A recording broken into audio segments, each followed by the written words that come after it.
Hello, everyone, and welcome to USA Cycling's Coaching Summit 2022. We're super thankful to have you here. Really looking forward to the next few hours where we're going to get to go over a lot of things that are happening at USA Cycling. So thank you for joining us. I just want to give you a couple kind of admin things. One, as we're getting started, if you can just take a look at your setup.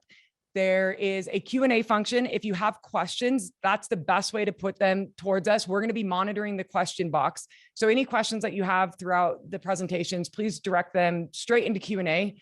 There's also a chat function. If you want to just have a conversation, thank you to those of you that have already told us where you are and the temperatures of where you are. That's very useful information.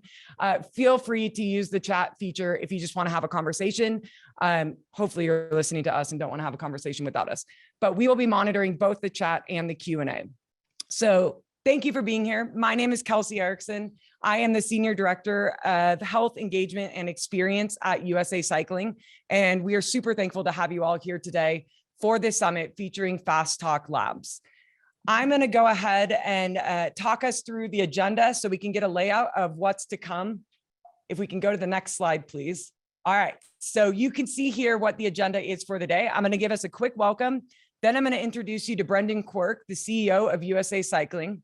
We are then going to have a presentation from Jim Miller, who's going to talk to us about the state of coaching development and education at USA Cycling, where we've been and where we're heading. We are then going to have an introduction to Fast Talk Labs and USA Cycling's new partnership, which we're very excited about. You'll then get a quick break so you can stretch. Then we'll come back and we will have our keynote with Joe Freel, which we are very thankful to have, really looking forward to that. And we'll wrap up with the Q&A. So as I said, if you have questions that arise throughout the presentations, please feel free to shoot those in. We will address them though at the specific Q&A opportunities. So don't feel that we are ignoring you if we don't get to those right away.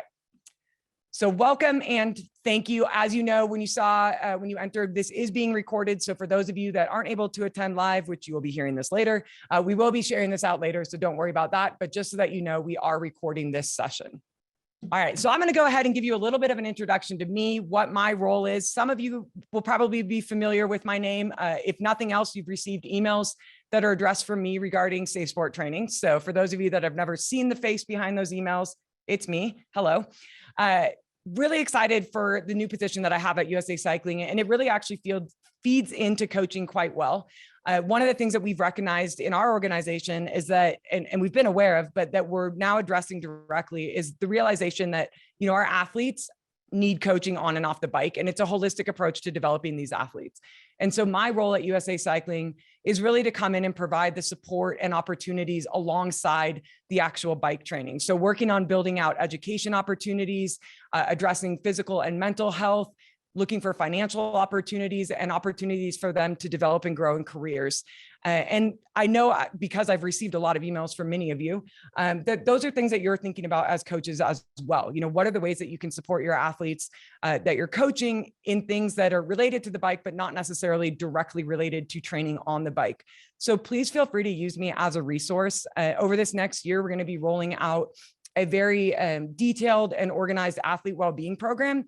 And many of those resources and that information will be available to you as well. So please feel free to reach out if there's things that you would like to learn more about or things that you would like to be helping your athletes with. I'm always here to help with that. And that leads me to one of the things that I wanted to talk about as we set the scene for the summit today is safe sport. So all of you as coaches, licensed coaches at USA Cycling, you're very aware, and again, I've received about 100 emails about this over the past couple of days. You're aware of the fact that we require safe sport training for all of our coaches, as well as background checks. And this is a conversation that all the national governing bodies are having of, what is the value of safe sport training? Why are we doing it? Why is it required? And number one, it's really important information to have. We want you to be equipped and able to identify red flags for potential misconduct in sport. And that's what the education is there for. But another really important piece of this that I think is often overlooked is the fact that as a licensed coach for USA Cycling, you are also under the jurisdiction of the US Center for Safe Sport. So we have accountability for those individuals if and when they might cross the lines and violate the Safe Sport Code. And I've been getting more and more questions and interests from people outside of USA Cycling and the Olympic movement about, hey, could we get access to that training? How do we get safe sport training for our employees or for our coaches? And there are ways that we can do that, but, and training's great and the education is great, but really the important thing is that you have the education and training and the structure to be able to hold individuals accountable to the behaviors that we are prohibiting within sport. And so what you have as a coach, a licensed coach at USA Cycling, is you have both the access to the training for free, which it's actually requires payment if you're not part of the Olympic movement. But in addition, you have the accountability and the structure of the US Center for Safe Sport and the broader safe sport movement so that we can make sure that we are actually holding people accountable to operating within the safe sport code. And so I think that that is something that I'll take responsibility for if I haven't necessarily done a fantastic job of helping you guys realize, that is something that is a major value add to you as a coach. So that's something that I would definitely be putting up front and center when you are recruiting new athletes or you're working with athletes, whether they're minors or they're adults. That's something that you can say you are a part of. You have safe sport training. You're part of the Olympic movement safe sport program. And that's something that both parents and adults are going to be seeing more and more as the incredible value add that it is. So I would highly recommend that you really promote that and advertise it for the benefit that it is. And on the flip side of that, one of my roles now at USA Cycling is also to make sure that we're empowering our athletes and all of our staff members, as well as like officials, race directors, et cetera, really our broader community, to be a part of the safe sport movement, making sure that they're also educated and aware and that they know, what behaviors they can expect of their coaches and of the staff around them, as well as what behaviors are expected of them. And that's really what, my new role here at USA Cycling is really working on that culture piece of, how do we create a culture of excellence? What are the behaviors that we expect of our athletes? And equally, what are the behaviors that they can expect of us so that we can be holding each other accountable to those things and really identifying, what do we think are the behaviors that are required for us to be the best in the world at what we do. And certainly, I think it's safe to assume that that's what you are all trying to do within your own coaching programs, whether you're coaching one athlete or 100 athletes. How do we constantly strive to be better than we were yesterday? How do we provide our athletes with the best training and resources possible? And how do we make sure that we're creating the environment where they can thrive, whether they're trying to thrive to participate in a local ride or they're trying to be an Olympic athlete? How do we provide them with the best resources, the best support system, and the best structure for them to be able to realize their potential? So I'm super excited to be able to be taking on that role here at USA Cycling. I would like to just emphasize again, I'm available as a resource to you as well. So please don't hesitate to reach out. And also just really excited to have you all here today as we take some time to really reflect on where have we been, where are we now, and where are we heading, and introduce some of the new and exciting opportunities that we have here at USA Cycling. So with that being said, I will actually address one thing that came up in the comments already. You are all muted. We will keep you muted just for the sake of being able to manage as many people that are on this call as there are. So again, please make sure that you're using the Q&A and the chat feature as opposed to doing the little emoji hand raising. We can't watch all of your screens, so we're not going to know if you're raising your hand. And also, it's just a lot more efficient if you could type those. So questions, comments, concerns, put those into the chat box or the Q&A. We've got people monitoring that, and I will be pitching those back to the appropriate people when we get to that Q&A time. So without further ado, I am going to introduce our new CEO at USA Cycling. If we can please go to the next slide. Brendan Quark is the new CEO at USA Cycling. We are super excited to have him. He has hit the ground running, and we are really excited to introduce him to you today and have him share with you kind of his assessment of where we're at and where we're heading. So I'm actually going to hand controls over to Brendan, who is going to take it from here. So Brendan, if you want to go ahead and share your screen, we are over to you. Thank you. Okay, so let me get this going.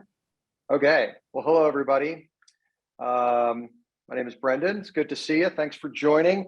I am going to, bear with me just a sec. Here we go.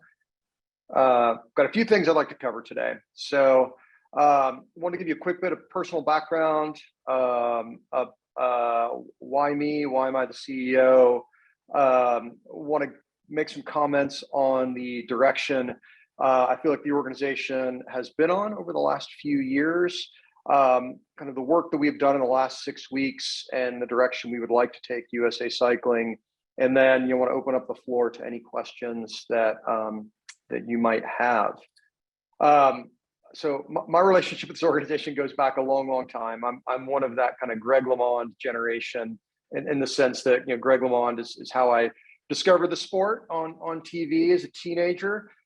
Did my first bike race back in 1986. My first real exposure to USA Cycling, what was known as USCF back then, was a junior, was the equivalent of a talent ID camp in Lake Placid, riding my bike around Whiteface Mountain, trying to hang on a group of people who were a lot faster than me. As it relates to talent ID, I was not identified as being talented, but still, I love the sport, love bike racing. Later that year, did my first national championship.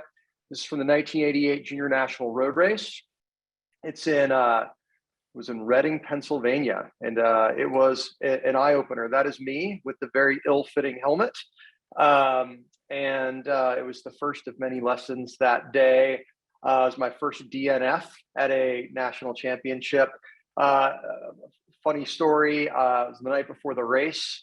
I was nervous as hell, staring at my bike in the hotel room, and kind of fixated on my front derailleur.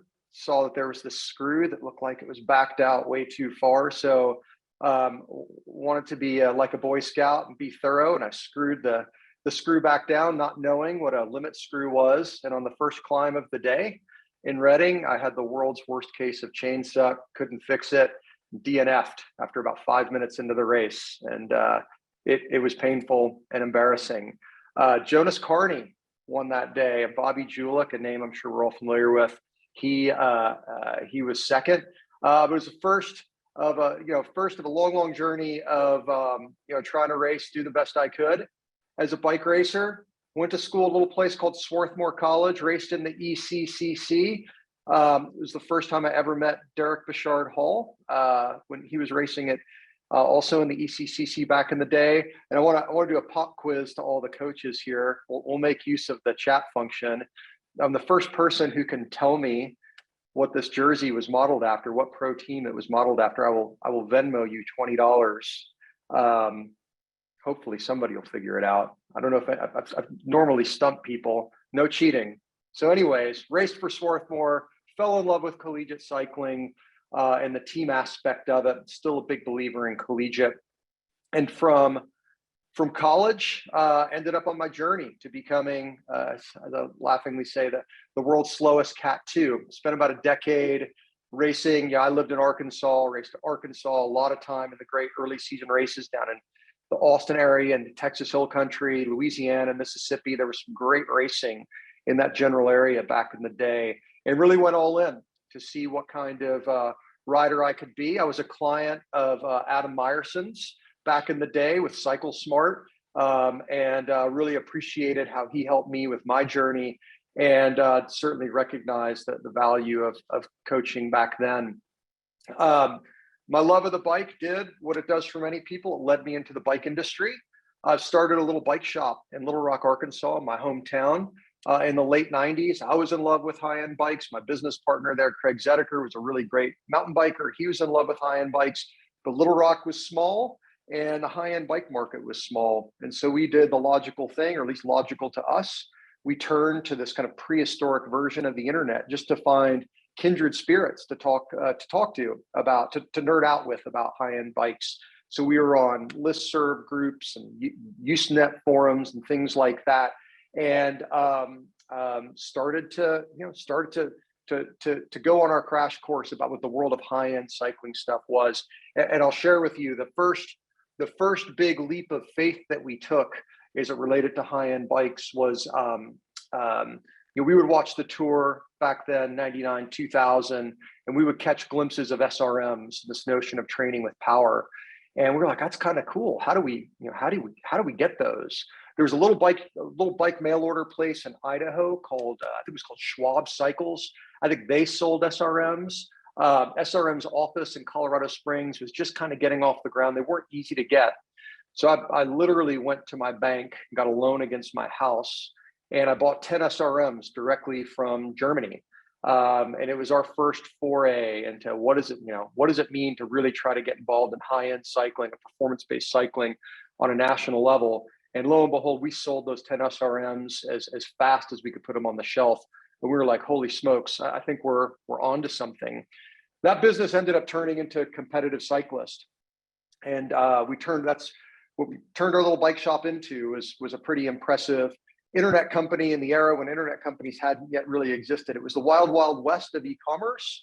And it was a kind of a decade of great transformation in the bike industry. And we grew it from 2000 until 2011. I served as the CEO, and we subsequently sold it to our biggest competitor, which was backcountry.com. So we moved the company out to Park City. I served on the executive team of Backcountry for about 3 years and watched Competitive really achieve liftoff. And it is an impressively big business now. I'm really proud of what it's become. And it's dream big, and it's amazing what can happen. And that was my personal example of that. Once I left Competitive, spent as much time as I could on my bike. This is a picture, many of you might know Craig Lewis. This is he was racing for HTC High Road, very close friend of mine. And this was the week before his first ride in the Giro d'Italia, and he invited me to fly over to Italy and do some recon of the climbing with him. And so this is the bottom of the Gavia or the Motorola or some crazy climb that I really struggled on, I think. But my love of the bike was strong as ever. Once I left Competitive, led me to joining the team at Rafa, where I served as the North American president of Rafa, and it was my first exposure to high-end cycling on a global level. And I learned a lot. Spent a lot of time where the headquarters is in London. Spent a lot of time over in Europe, looking at what a really mature racing market and mature riding market looks like, and it was incredible. So there for about 3 years, we sold the company to two people whose names are being heard of more and more as it relates to cycling, which is Tom and Stuart Walton. Like me, they love bikes. Like me, they're from Arkansas, and they asked once I left Rafa if I would be interested in helping them grow their vision for turning Northwest Arkansas into an amazing cycling destination. And so in 2018, I joined their organization and helped them develop a strategy across for-profit business investment, across philanthropy, and across public policy to turn Northwest Arkansas into one of the coolest places in America to ride bikes. It started with mountain biking. It started with an incredible, development of purpose-built mountain bike trails. What happened over time was it expanded into gravel. Bentonville lives in Benton County, or Bentonville, sits in Benton County, Arkansas. Benton County, Arkansas has 1,800 miles of roads, 900 miles of them are gravel. And so for mountain biking, I would say the community there really embraced gravel. From gravel, we dove in headfirst into cyclocross. That is me on the right, racing cyclocross, still working on my double hopping. Please help. If any of you can help me with that, I'd appreciate it. And cyclocross turned into what was an amazing last several months. On the left is a photo from the Cyclocross World Cup race that we hosted in Fayetteville in October. Rained cats and dogs. It was really dramatic, really muddy, really amazing. And on the right side, that's just from this past weekend. We hosted the UCI World Championships. We had about 20,000 spectators, and it was just one of the most incredible experiences that I've ever been around as it relates to cycling. It was a magical time. And so, that is my background, which led me to about 6 weeks ago, where I found myself unexpectedly becoming the CEO of USA Cycling, and served on the board for a couple of years. Rob DiMartini, who many of you know, I think did a really capable job helping the organization survive the pandemic. Our revenue just crashed to virtually nothing, and there were a lot of tough decisions that we had to make. But even if you set the pandemic aside, and I think for all of us who love the sport of bike racing, we look at the direction that Rob was steering USA Cycling.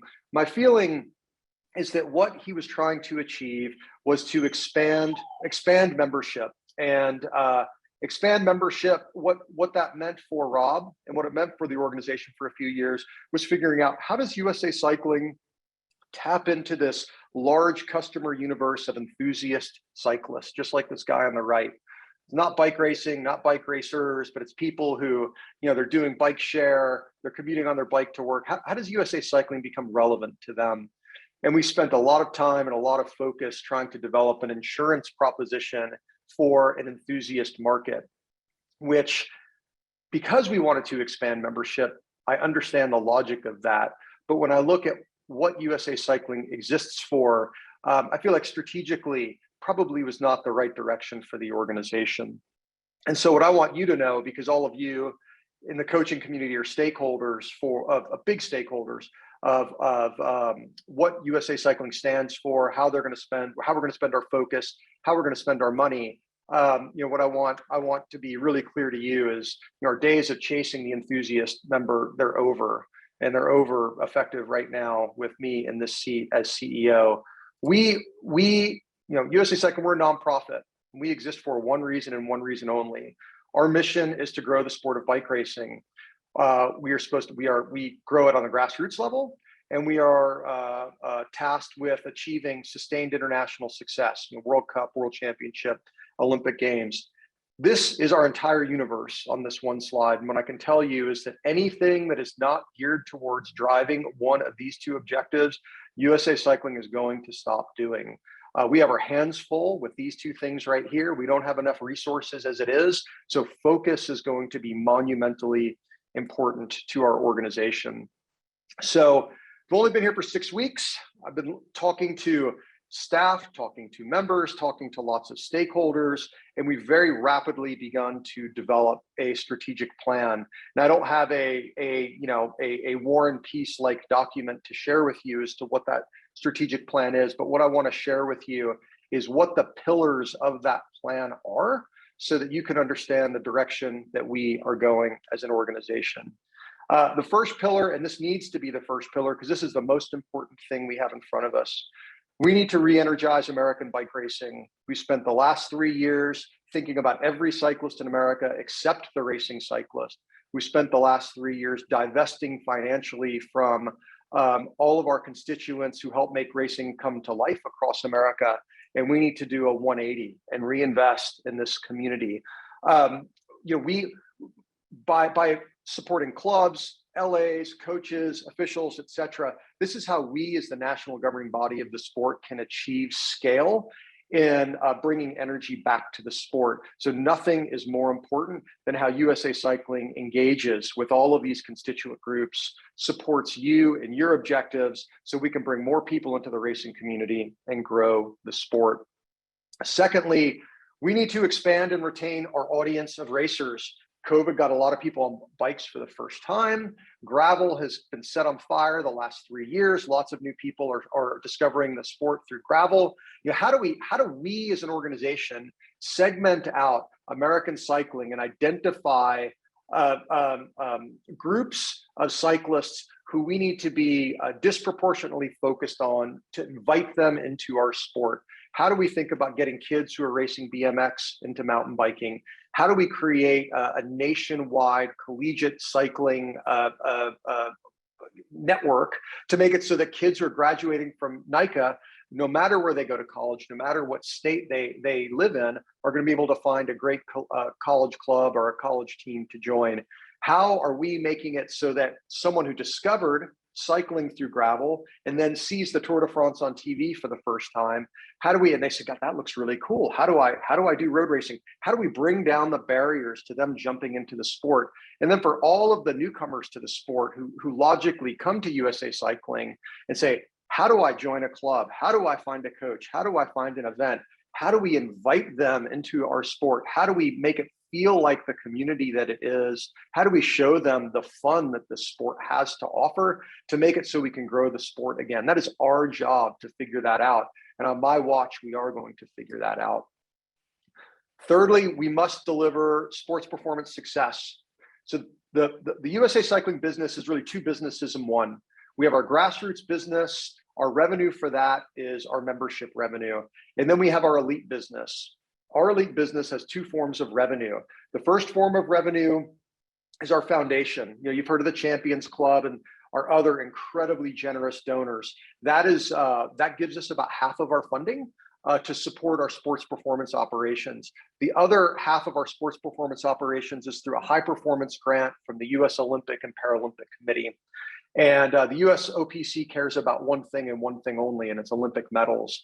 Every year, Jim Miller has to put together it's like a term paper. It's like 100 pages long, where he has to walk the US OPC through discipline by discipline. What are our near-term what are our near-term prospects for international racing success? And also, what are we doing to identify talent and develop talent?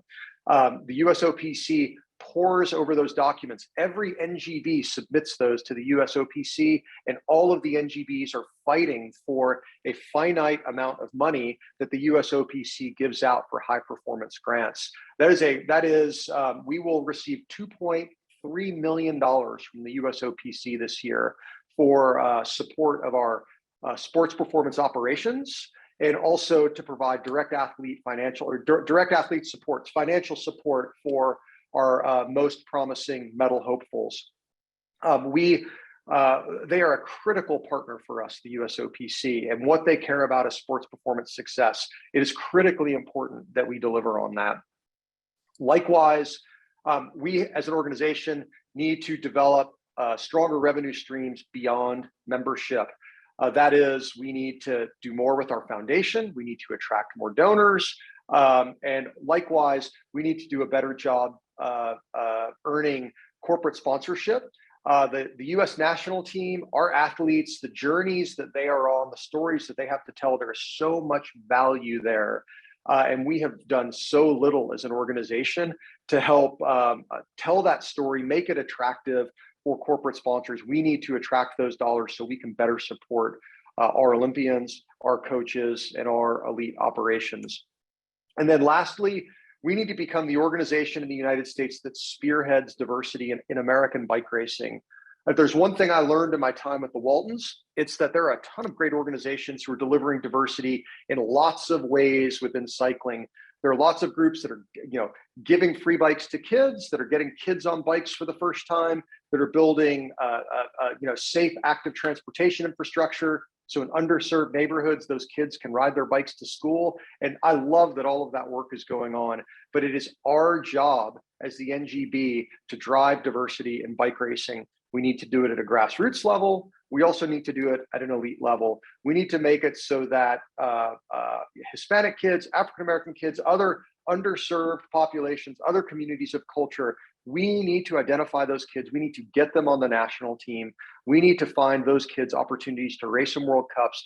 And we need some of those kids to bubble up to the top and win Olympic medals. We have big ambitions for Paris in 2024. We have really big ambitions for LA 2028.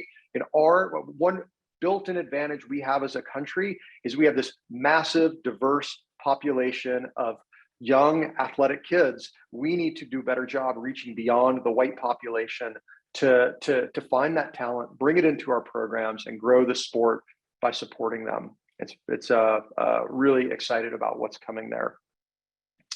So that's all I got. Thanks for hearing me out, and happy to answer any questions you might have.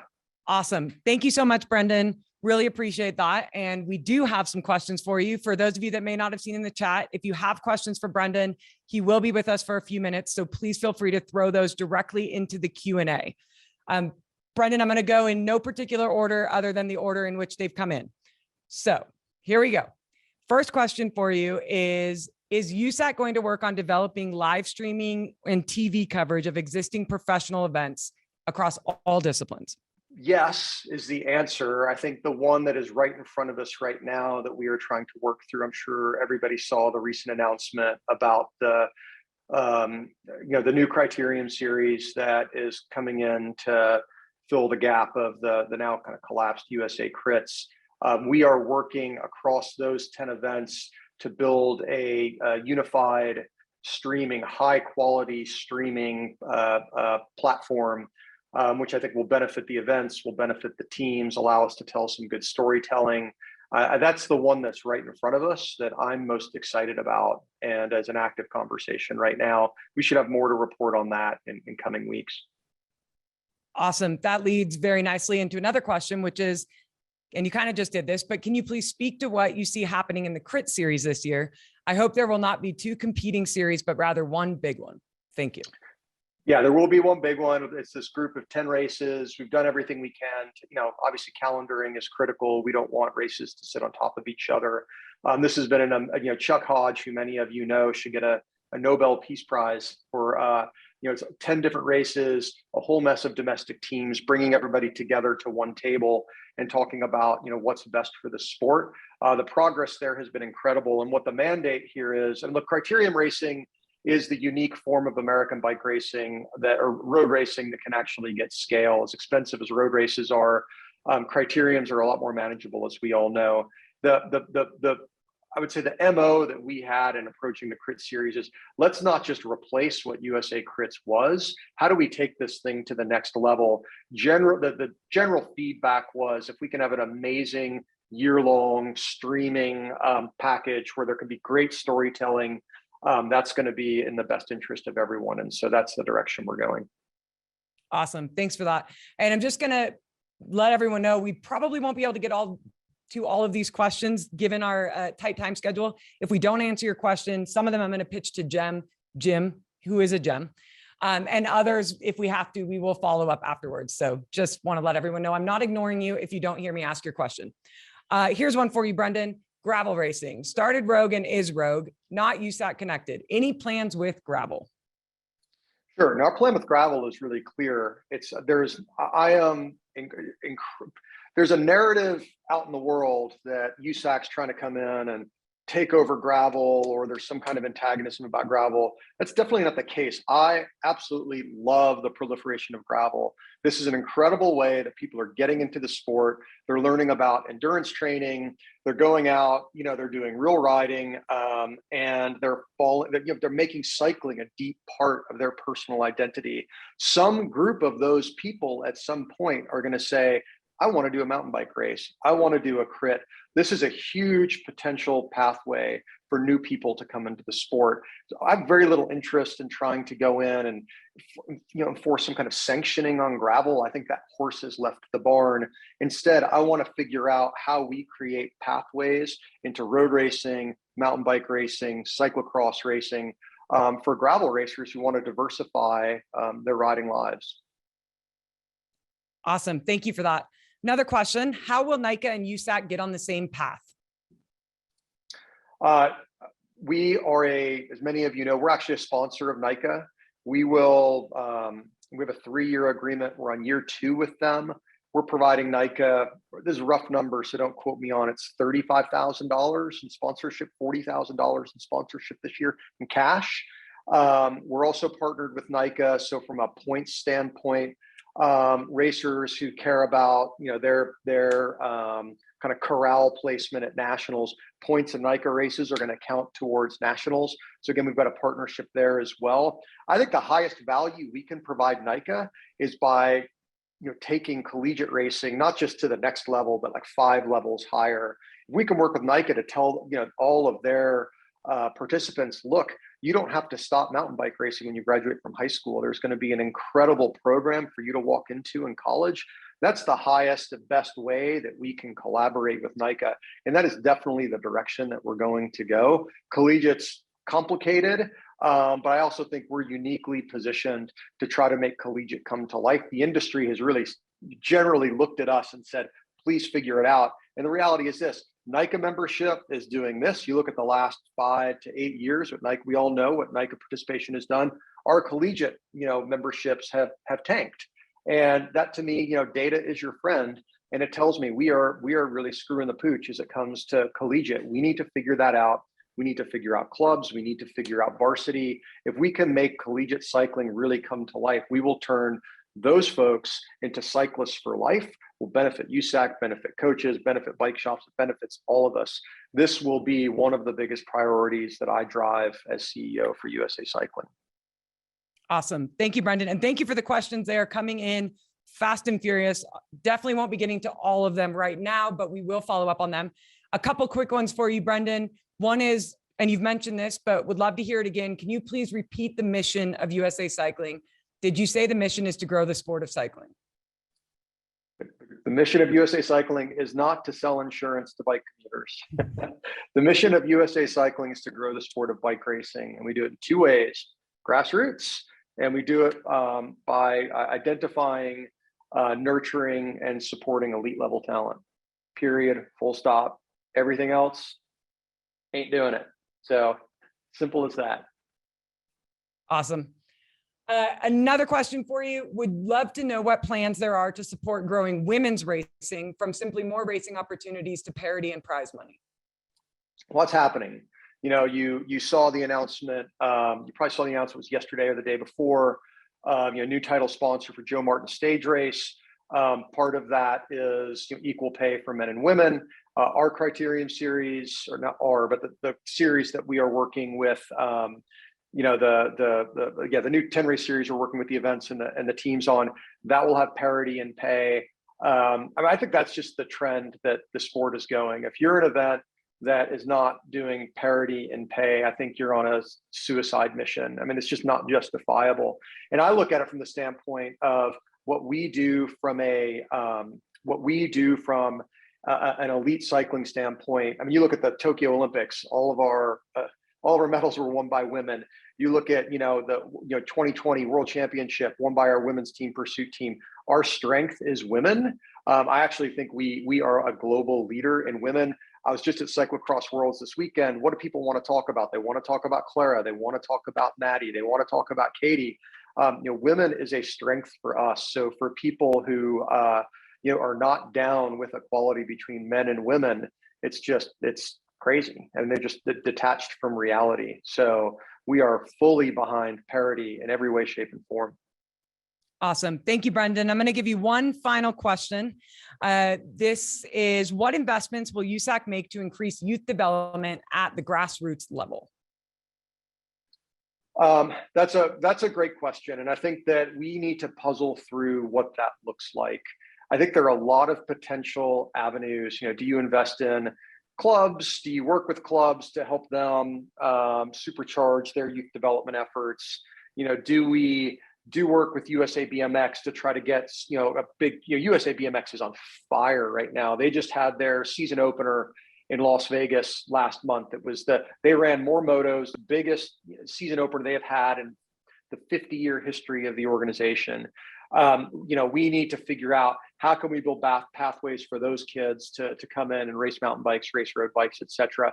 I would say the challenge is going to be this. What we can't do is say, oh, we're gonna go deep on youth cycling. That's too broad.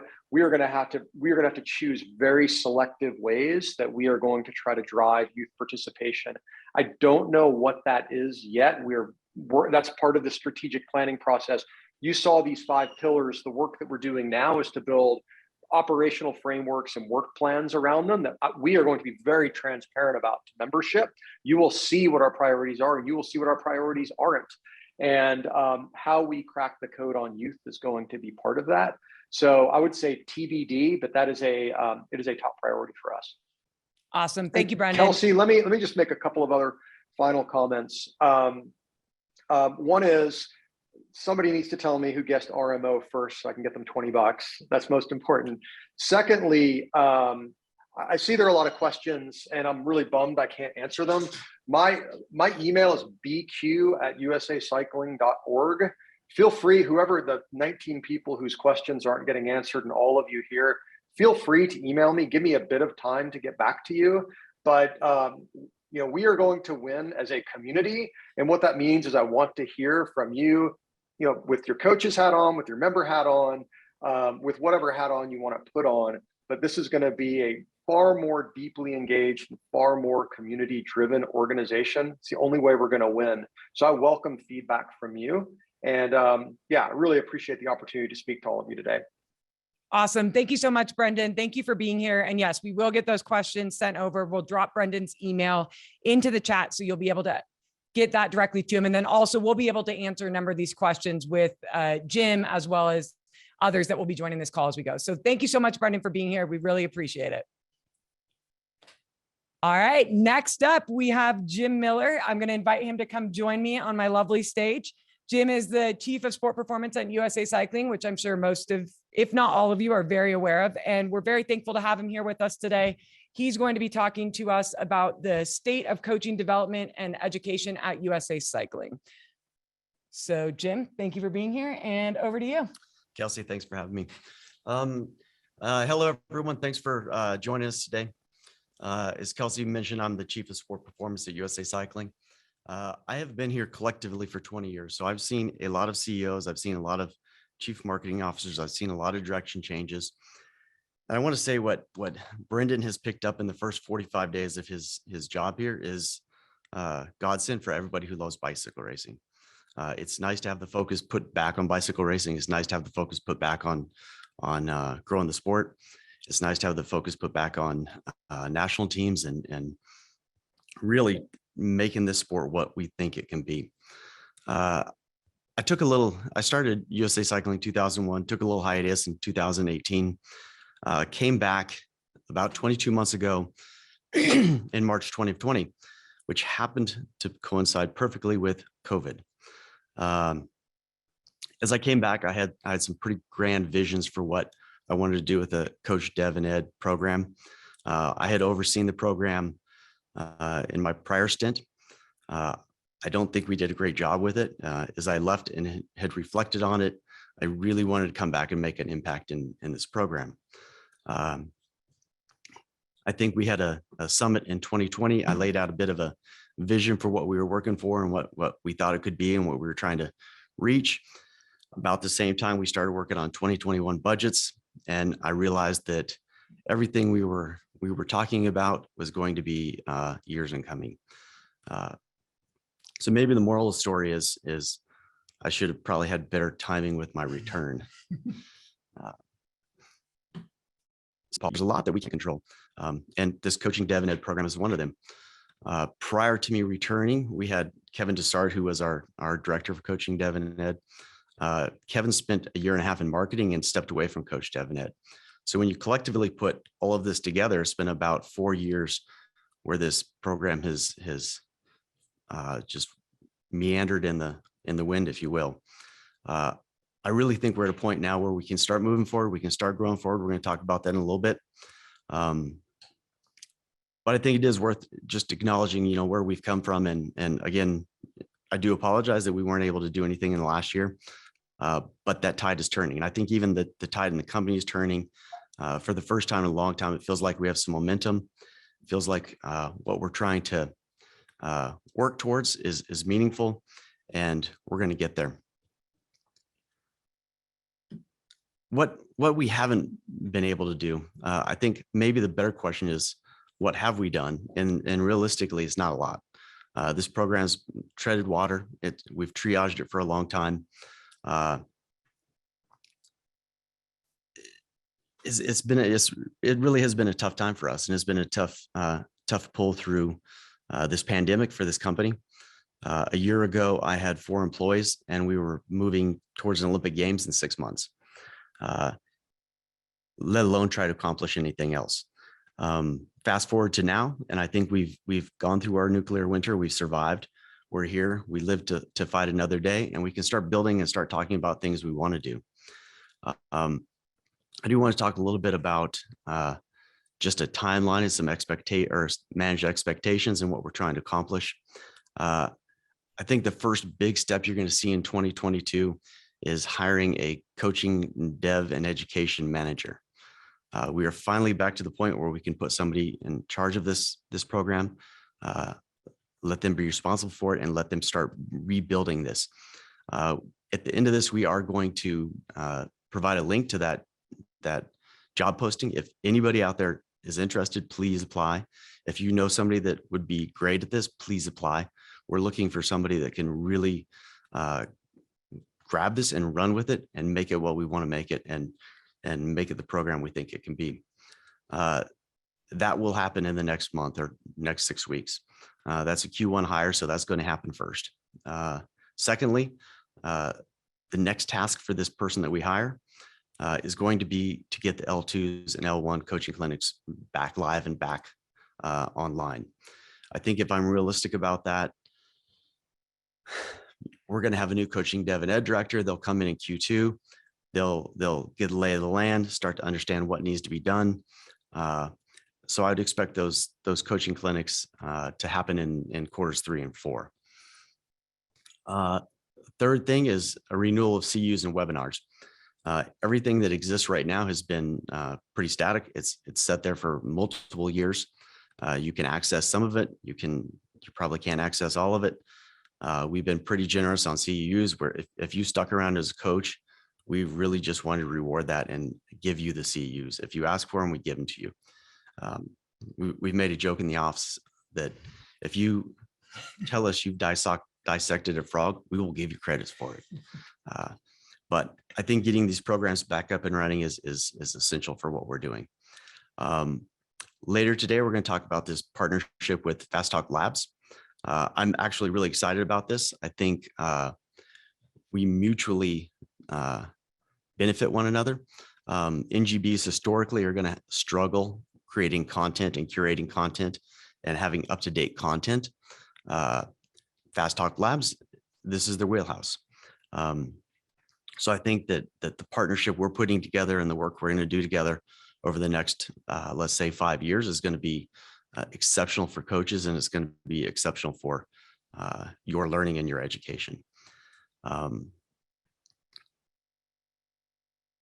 Another program that we're going to add here in 2022 is quarterly conversations. So rather than doing a newsletter once a month or a newsletter once a quarter or a summit once a year or every other year, we're going to move these to quarterly conversations. And what we want to do with these is invite guest speakers, access the network that Fast Talk Labs has access to, use the network that we have access to, USA Cycling, and bring in speakers that want to speak about coaching and talk about coaching, and people that you want to hear from, the Steven Seilers, the Inigo San Milans, Joe Friels, top level speakers, leaders in their industry, leaders in their professions, and people that will be interesting to hear.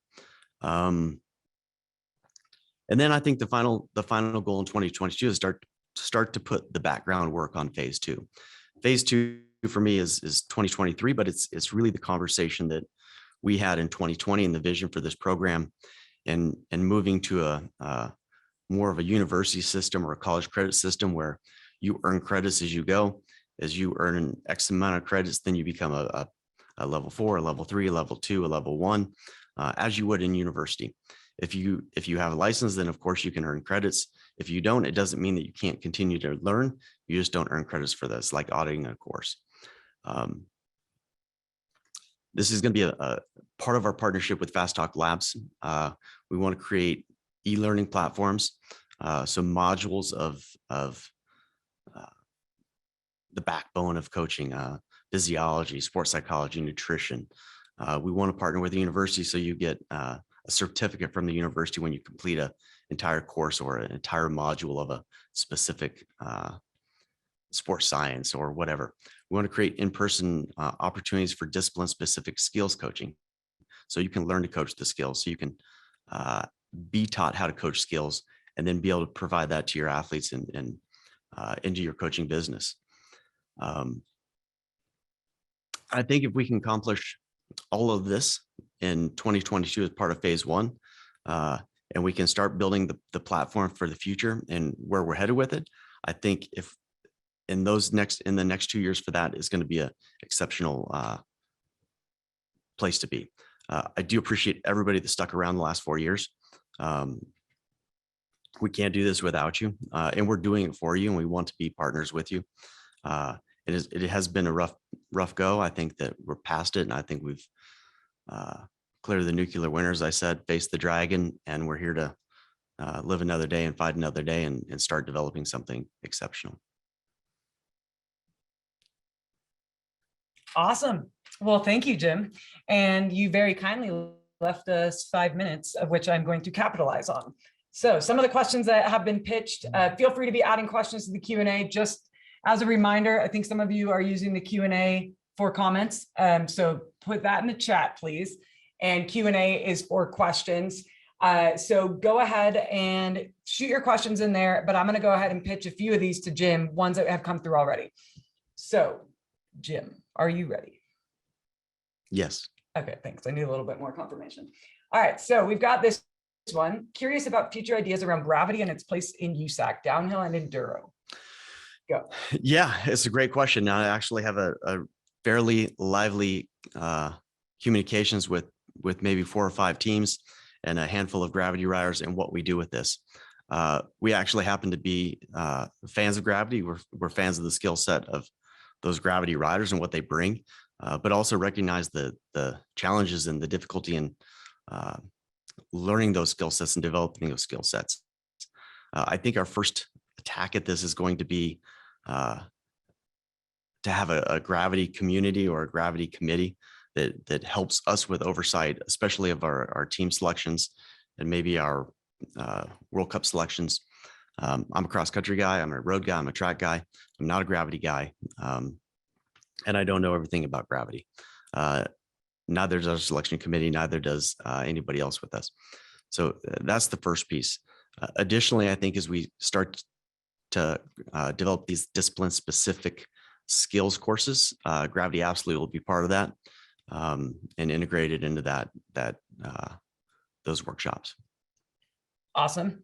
I've got like 20 other ones I can pitch at you, but I'm trying to be selective and go back to those that asked them first. So with limited funding for scholarships, how can the cost structure for talent ID camps be improved? Cost is a barrier for many demographics. Yep, good question. I think the start of that is to actually reintroduce the talent ID camps themselves. They had, through the 2000s, they were a pretty robust set of camps, anywhere in the neighborhood of 12 to 14 a year.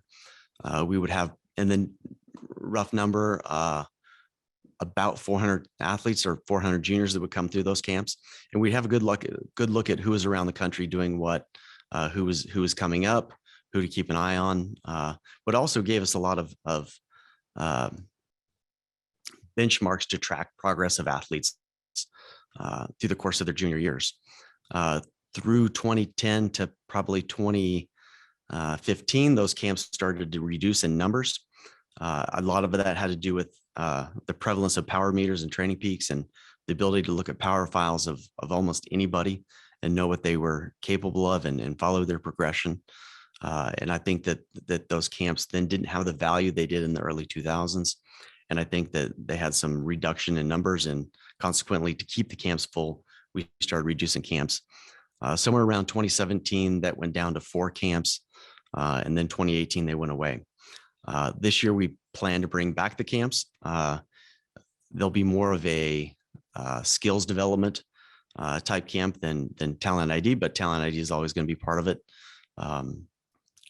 Probably going to be a little bit smaller, just so that we get our feet wet in it again, get them up and running, create a model that is repeatable and replicatable, and then we'll start expanding them across the country as well.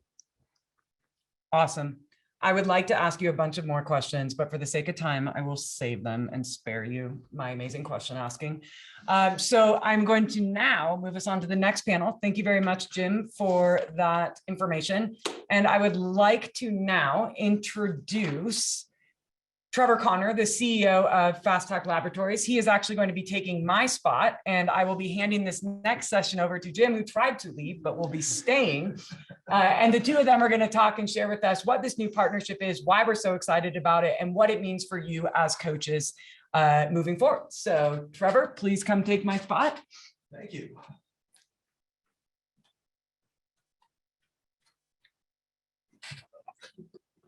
So I feel like I actually need to start with an apology. I am Canadian. That's what I do. I learned something about Zoom today, which is if you show up really early and log in all of our computers an hour before everybody else, you sit at the top of the participant list. So my apologies to all of you if you're seeing a bunch of versions of my ugly mug on the right side of your screen. That was not intentional. I really want to start by saying something that I think we all here know, which is coaching is a tough gig. It is something that I can tell you from my own experience, it can feel really solitary. You feel like you don't have a lot of support.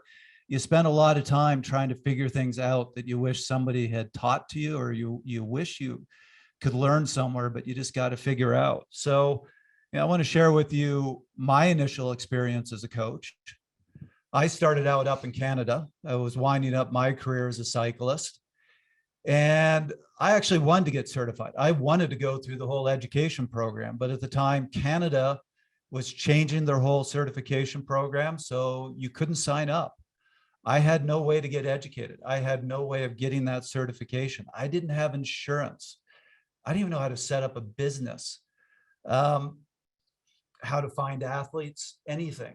I still remember the first two athletes I coached. I remember this very vividly.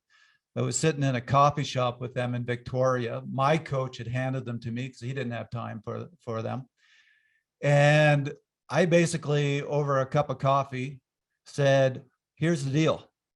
I will coach you for free for a year on the promise that you won't get too angry with me for all the mistakes I'm going to make, because I'm going to make a lot. That's how I started my coaching career. And let me tell you, they didn't pay me. I'm not sure they got their money's worth. When I was building their plan, I didn't even know really how to set up training zones. So I quite literally spent a night. I took the training plans that my coach had developed for me, put my zones into Excel, and reverse engineered how he figured out my training zones. That was my first understanding of zones. But here's the thing. We know how hard it can be, but I was also one of the lucky ones. And Jim, we've talked about this. I think you were as well. Personally,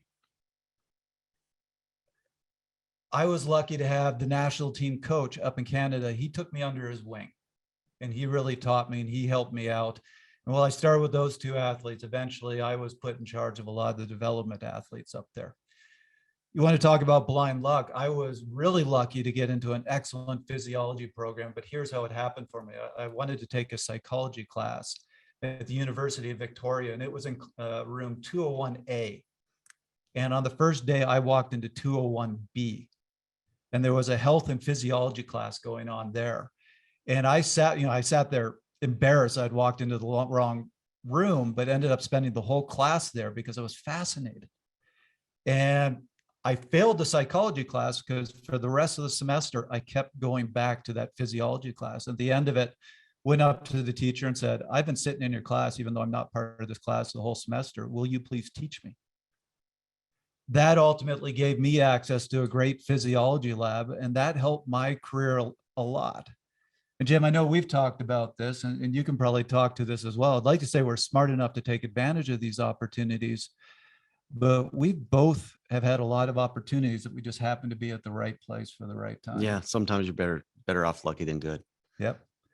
So what we recognize, though, is most coaches don't have that sort of luck. So this is why we're really excited about partnering with USA Cycling, because this is something that we want to take all the opportunities that we were very fortunate to have and to give them to all of you as coaches who might not have had such great opportunities thrown into your laps.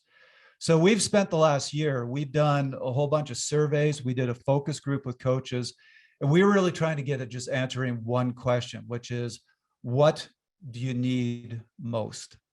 And again and again and again, we kept getting the same, basically two themes to what you need.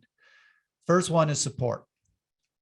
You need help. You need advisors, people you can go to and ask questions. You need people behind you to provide the services that you can't provide. That's PTs, that's bike fitters, that's other coaches, that's physiologists. We all as coaches, especially if you're doing this on your own, you need that support. The second thing is value. And I really love the way one of the coaches in our focus group explained this. He said, we need value, and that's both perceived and actual value. And I'm going to go with the way he explained it because I really love this. When he was talking about perceived value, what he brought up is more and more you see athletes going to these websites, going to places that uses some sort of AI to pump out a templated training plan that they can buy for $29.99. And more athletes are thinking, that's enough. That's all I need. We need to convince those athletes that you as coaches have a lot more value than that templated training plan. That's the perceived value. But with that, he also said, we need actual value. Actual value is education, it's learning, it's building those skills. It's having those resources behind you. It's having somebody you can send an athlete to when they have a knee injury, when they need that bike fit. You need those resources. You need those things behind you to add value to your coaching business. So working with USA Cycling, and I want to dive into a little bit of what you told us in these focus groups and these surveys, what that means and what we really want to, working together, try to offer to you. So the first is that knowledge. You need a library of coaching, training, and sports science knowledge that you can access. Next one is certification. That gives value when you can show that you're a level 2 coach, when you can show these different certifications to athletes when they're considering hiring you versus that templated training plan. You need access to experienced mentors. I was really lucky to just happened to be in Victoria and could grab a coffee with the Canadian national coach. Not everybody has that. Also, opportunities to network with fellow coaches for knowledge and support. You need to help one another out. There's a whole lot of athletes out there. I never felt as a coach I was competing with other coaches. I could only take on 10, 12 athletes at a time. That was never an issue. So we should be helping one another. And the last thing is having access to those resources, those services, those experts that can provide the things that you can't necessarily provide as a coach. So in this partnership, that's what we're trying to build. We're putting together a platform that we hope over time we can give you all these things. So let's tell you a little bit about it. First, membership, you are all going to get membership starting Monday. So all of you are going to get what we're calling our USA Cycling Coach Member level, which is our premier level. This is going to include full access to all of Fast Talk Lab's knowledge base, our community, plus you're going to get USA Cycling content, and we're going to have more events like this. We're really excited about this. All active licensed USA Cycling coaches are going to get this membership, thanks to USA Cycling, for free. You're going to receive an email on Monday inviting you to join, and just to encourage you to join and check this out, you're going to get 3 free CEUs just for registering. But just so you know, we are offering this to all coaches. We have another level called the Coaching Essentials that any coach can sign up for, but that's a paid membership. And it's not as good as what you are getting through USA Cycling, because they aren't going to get access to USA Cycling content. They're not going to be able to join events like this. So we're really excited to offer this to all of you coaches, and this is for free. So move on to the next slide. So what are you going to see on Monday? And I just want to emphasize, this is what you're going to start to see, but we want to build this. We want to keep growing this. So the first part is our knowledge base. As Jim said earlier, we're content people. That's what we really love doing here at Fast Talk Labs. We love reaching out to top experts. We have all of Dr. Steven Seiler's content. We've been working with Dr. Andy Pruitt and Dr. Inigo Samalan. Jim, we're going to get you to produce some content just for USA Cycling coaches. But we're growing that list of top experts that we're bringing in that are producing content for us. And since we're the content people, we're helping them to put into good, high quality articles. We're filming them. We're putting it on video. So hopefully on top of being good content, you're going to find this entertaining and enjoyable to read or to watch. Another thing that we're doing that we're really excited about is what we're calling pathways. So these are monthly deep dives that we publish on various topics in endurance sports. So we just put up our indoor training pathway. We have one on training in the cold. We have one on intervals. We have one on reading data. And we try to bring in the experts who are considered the top experts in those particular areas. So for example, our cold weather pathway, we brought in Dr. Stephen Chung, one of the top experts in the world on training in extreme weather. And these pathways are just deep dives into these various topics. We also have a forum. So you're going to have full access to our forum, and we are going to have a coach only section of that forum so all of you can interact with one another. And then finally, the thing that we are most excited about, we are introducing the craft of coaching with Joe Freel. So I don't think Joe needs any introduction here. Everybody knows who Joe is. But something you might not know about Joe is that he was really the first freelance cycling coach. He has a great story about how that happened, but he, just like us, kind of lucked into it. But over the last 40 years, he's basically the guy who invented our business. So the craft of coaching with Joe Freel, sorry, I'm reading my tagline here, which I shouldn't do. This is really, Joe approached us. This was kind of a mutual thing, and said, this is the last thing he wants to do. He's winding up his coaching career, and he wants to take that 40 years of knowledge and share it with other coaches.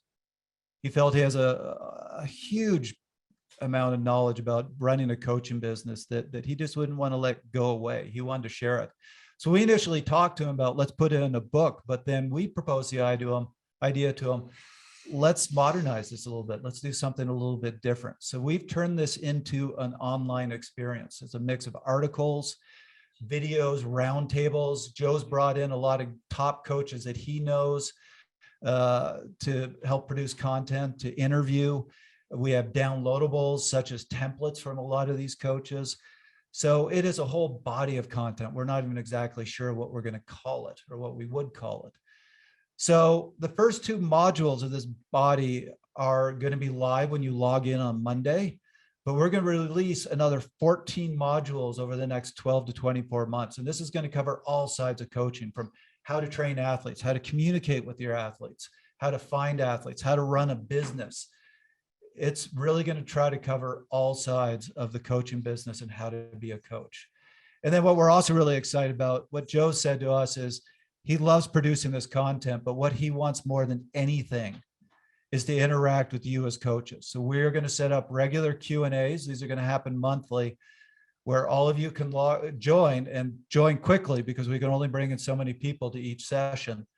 You're going to have an hour to just sit there and talk with Joe and ask your questions about anything you want to discuss about coaching.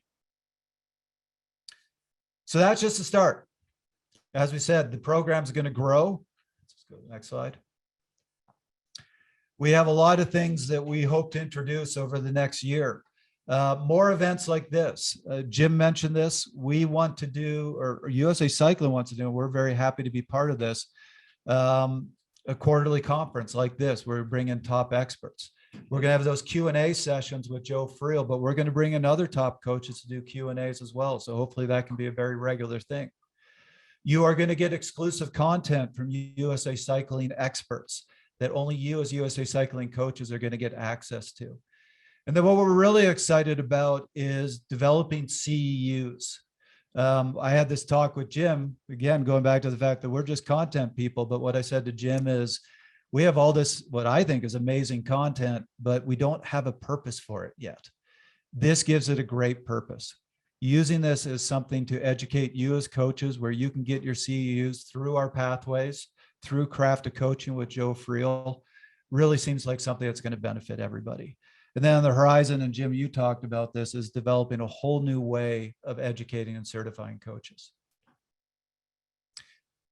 Last thing to tell you about, and this is going to come much later in 2022, we're going to offer another level called our business member level. And this is going back to, you need support as coaches. You need some of these services. So you are going to be able to bring your athletes into our platform. You'll be able to deliver any of our content to your athletes in a co-branded way. So you can put your logo as a coach on this. There's something you want them to see, something you want them to read, you can deliver it to them. And then we're trying to build what we're calling our virtual training and performance center. So we're going to allow nutritional, just give you a few examples, nutritional consults. You can do inside testing. We're going to have a lot of different consults and experts that you can basically schedule your athletes for. They're going to give you that support, give you that knowledge base and those tools that you might not be able to provide yourself. So we hope to keep growing this. We're really excited about this relationship that we have with USA Cycling. But as we build this, just know we have these two goals in mind. One is to support all of you as coaches. The other is to give that value that you need to show athletes so that they're going to hire you as a coach and they're going to keep you as a coach. And with that, I think we have a break. Or Kelsey, do we want to jump to some questions? Well, thank you for Sorry. my invitation back. I am going to actually throw a couple questions at you in particular, Trevor, actually, and this goes for both of you. But I think you've answered a lot of this in the conversation, but one of the questions that was going on in the chat a little bit was, what actually is Fast Talk Labs? Is it a coaching business? Is there anything that they should be concerned about with this partnership, or what actually is the purpose of Fast Talk Labs? Yeah, so I mean, some of you probably know us from the Fast Talk podcast. That's really where we started. As I said, we are content people. What gets us really excited is to build this knowledge base. We are bringing in top experts from around the world to put together articles, put together videos on all topics in endurance sports. I mean, we have been focused on cycling, but we want to expand that into all endurance sports. So we're starting to bring in some triathlon content, some running content.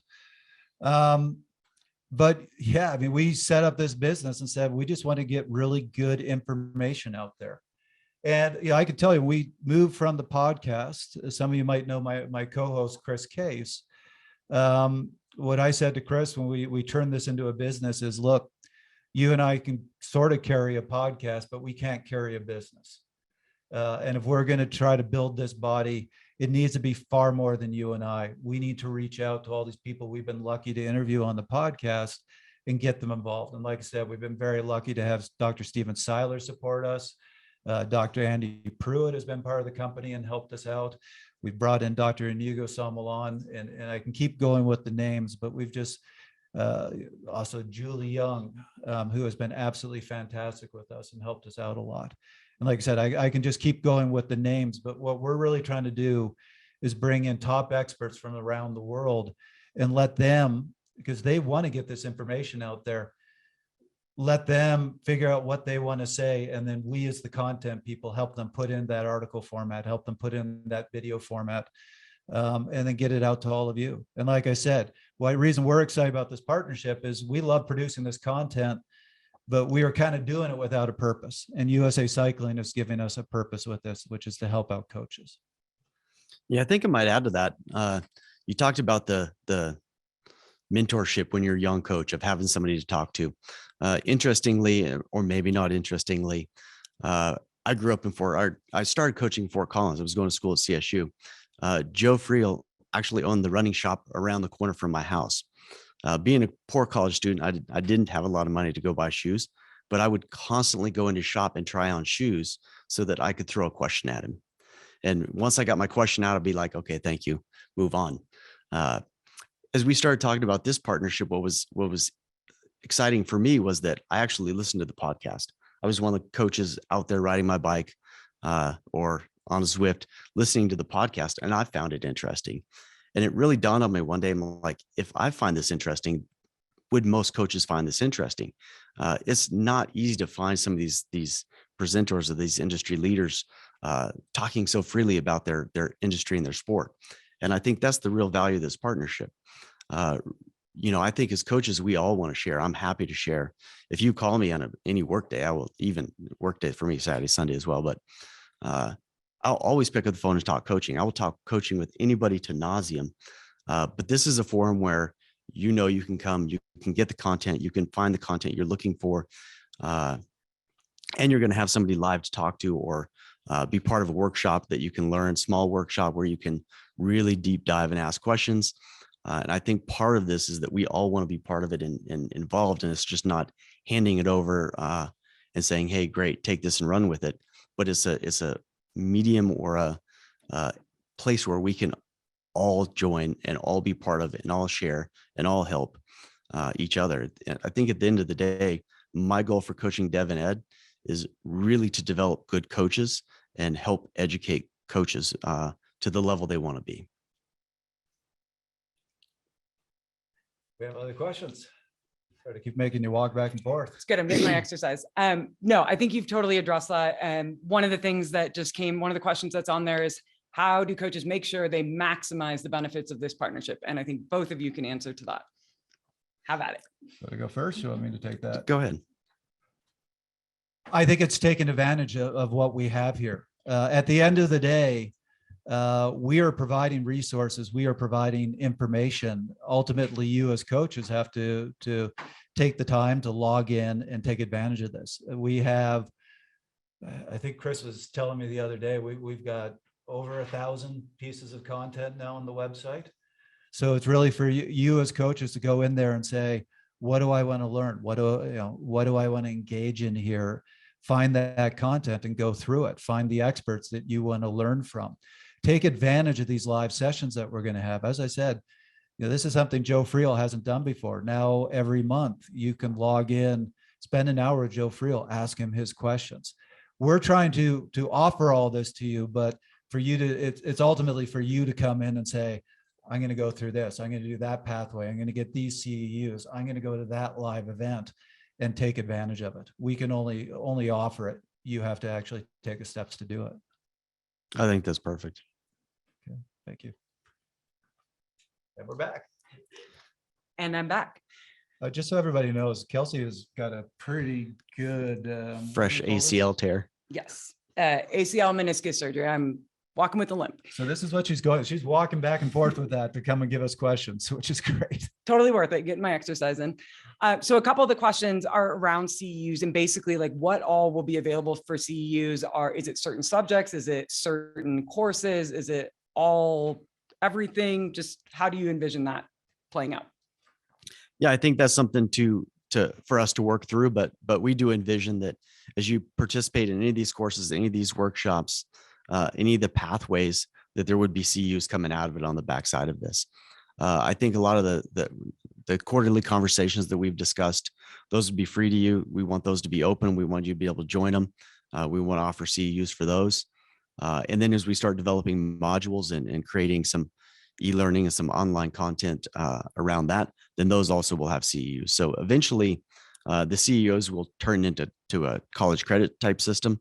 But for the short term, we'll continue with the system as you know it and your ability to earn CEUs. I think beyond that, then also it's not, the CEUs aren't exclusively in Fast Talk Labs. So just as we've had in the past, if you go to another conference, you go to another seminar, you take another course somewhere, those CEUs will also be available there as well. There'll be CEUs through webinars, et cetera. So I think you get the idea.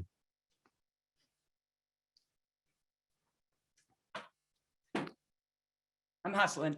All right. So thank you very much for that. We're going to go ahead and take a break a couple minutes early just so that we can add a few more minutes for questions on the back end. So we will go ahead, go refill your coffee, head to the bathroom real quick, and we will be back here very shortly for a keynote address from Joe Freel. Thank you.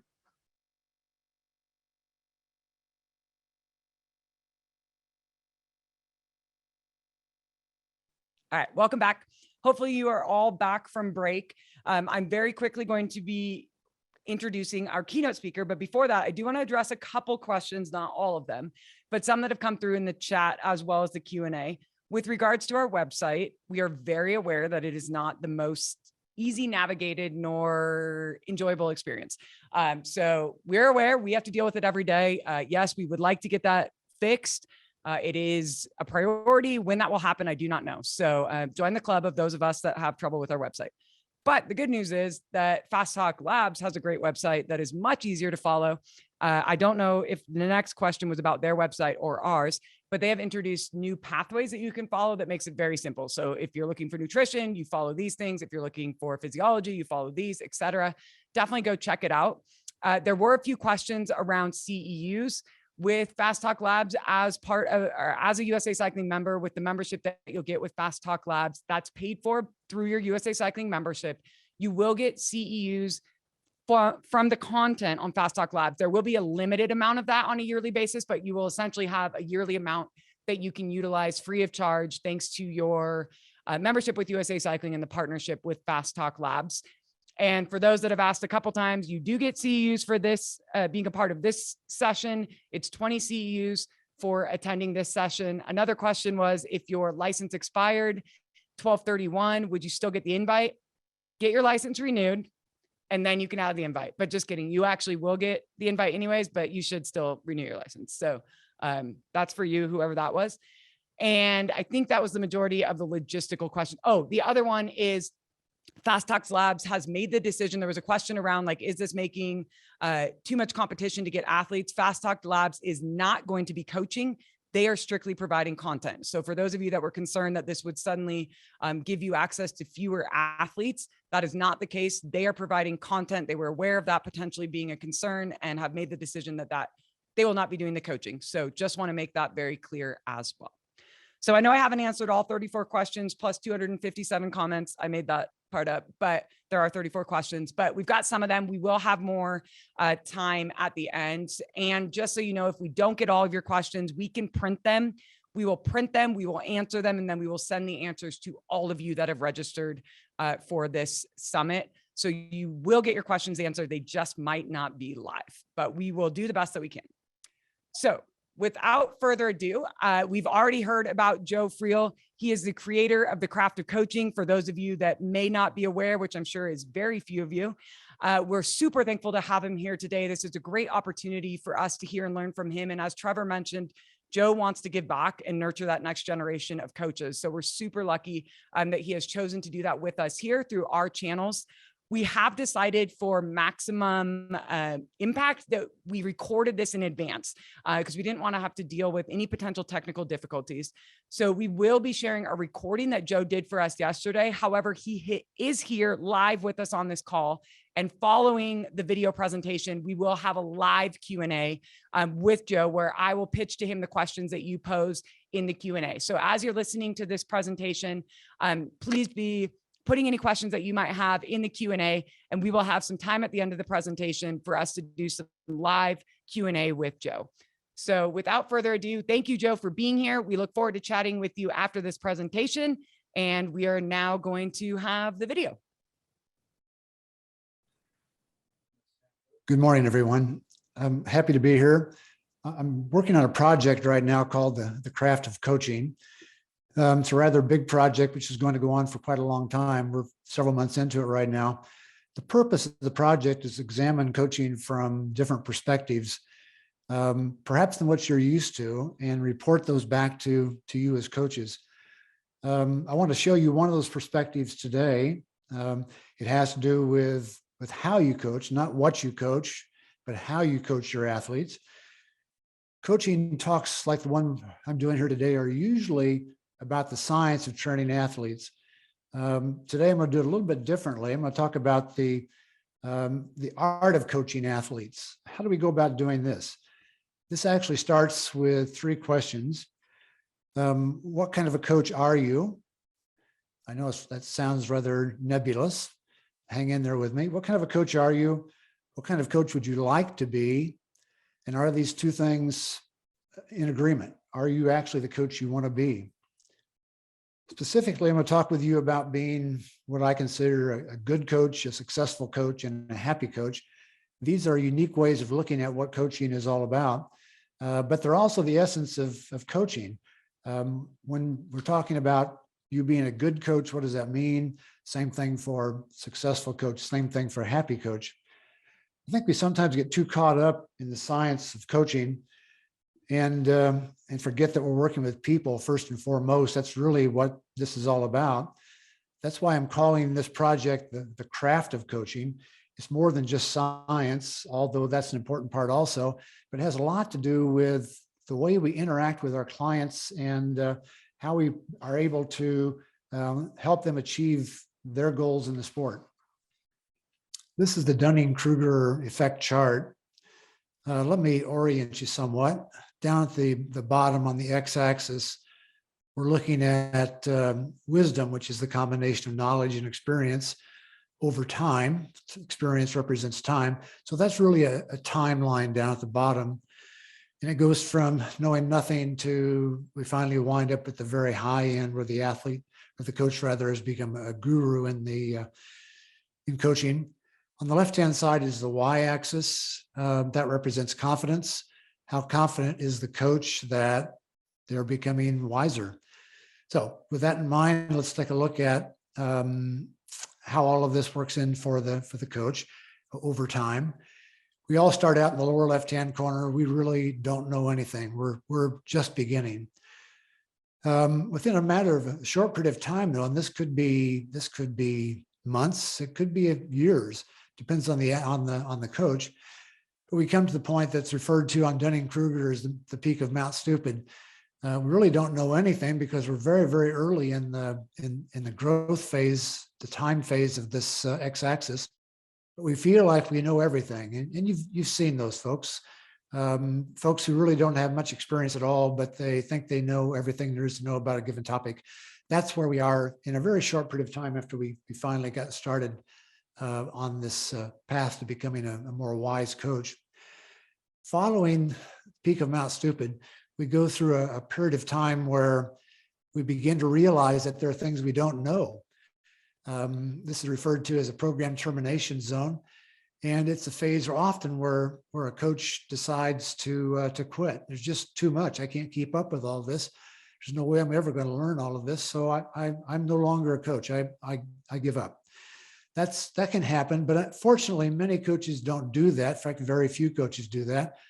Most coaches wind up in this valley of despair, though, where they realize they don't really know a whole lot, but they're now committed to doing something about that and growing as a coach. So we begin to see improvement. The coach becomes more knowledgeable, skills improve, and because of that, realizes things are beginning to make sense. And the coach goes through this slope of enlightenment where things are becoming back to them again that they didn't realize when they were at the peak of Mount Stupid that they didn't know. Finally, we get to the upper right-hand portion of the chart where the coach now is beginning to become wiser, beginning to learn that there's lots of things that go into becoming a good coach, becoming a smart coach, and consequently, what the coach is now capable of saying, which he or she could not have said somewhat earlier back during the peak of Mount Stupid, is 3 words. 3 words are, I don't know. Those are now very commonly said by the persons on the right-hand side of this chart, because we obviously can't know everything. And so this is just being honest. I don't know the answer to that question, but maybe I can find out for you. So becoming a good coach, successful coach, and happy coach. Let's look at those, and we'll start with the good coach. What is a good coach? Let's talk about the good coach, and again, in terms of how the good coach is building both athletes and people. There are many roles that the coach has to portray in dealing with athletes. I've listed 3 of them here. There are actually very many more besides these. You're familiar with all of these, but let me just kind of bring you through these to make sure we're on the same page. The first is teacher. You're all familiar with this. This is the idea that you as a teacher are working with your athlete to make sure they understand how to train, how to eat, how to compete, how to think, all these sorts of things that you go through with your athletes. Then there's the role model. You're a role model for your athlete. The athlete looks up to you. You may not know this, but all of your athletes hold you in very high regard, as do other people in the sport also. They look up to you and expect you to be doing things that provide a model for how they should be treating the world also from an athlete's perspective. The third one there is teammate. Teammate is a little bit different than the other 2. You're on the team with the athlete, which means basically that you're taking ownership. You have skin in the game. You're taking ownership of the outcome of this performance, of how the athlete does in training, how the athlete does in their racing. Now, the teacher doesn't have that necessarily. The teacher can very easily back out and say, well, it was the student's fault, not my fault. I'm just a teacher. Same with the role model. The role model does not have any say on ownership of the event. That's something that comes down to the athlete. But the teammate does. So as a teammate, you have ownership of how the athlete is doing. Now, some coaches don't take ownership, and that's that's a good sign of a coach not being a good coach. Good coaches always take responsibility for what's going on, and we'll see that come back in just a few more slides.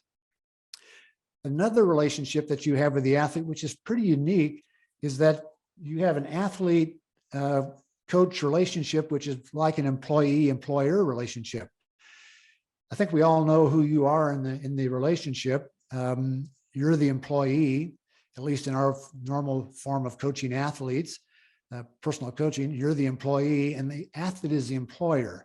This is a unique relationship in coaching because sometimes this relationship is not seen as being that way. Sometimes both the coach and the athlete see the coach as being the employer. In other words, the coach is in charge and the athlete is doing what they're told to do.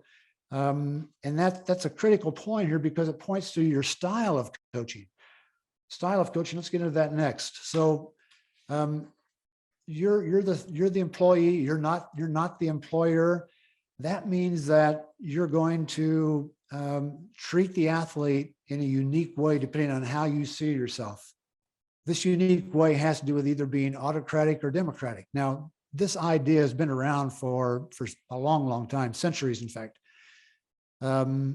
People who are in charge sometimes overuse their position to do things that are probably not in the benefit of the recipient.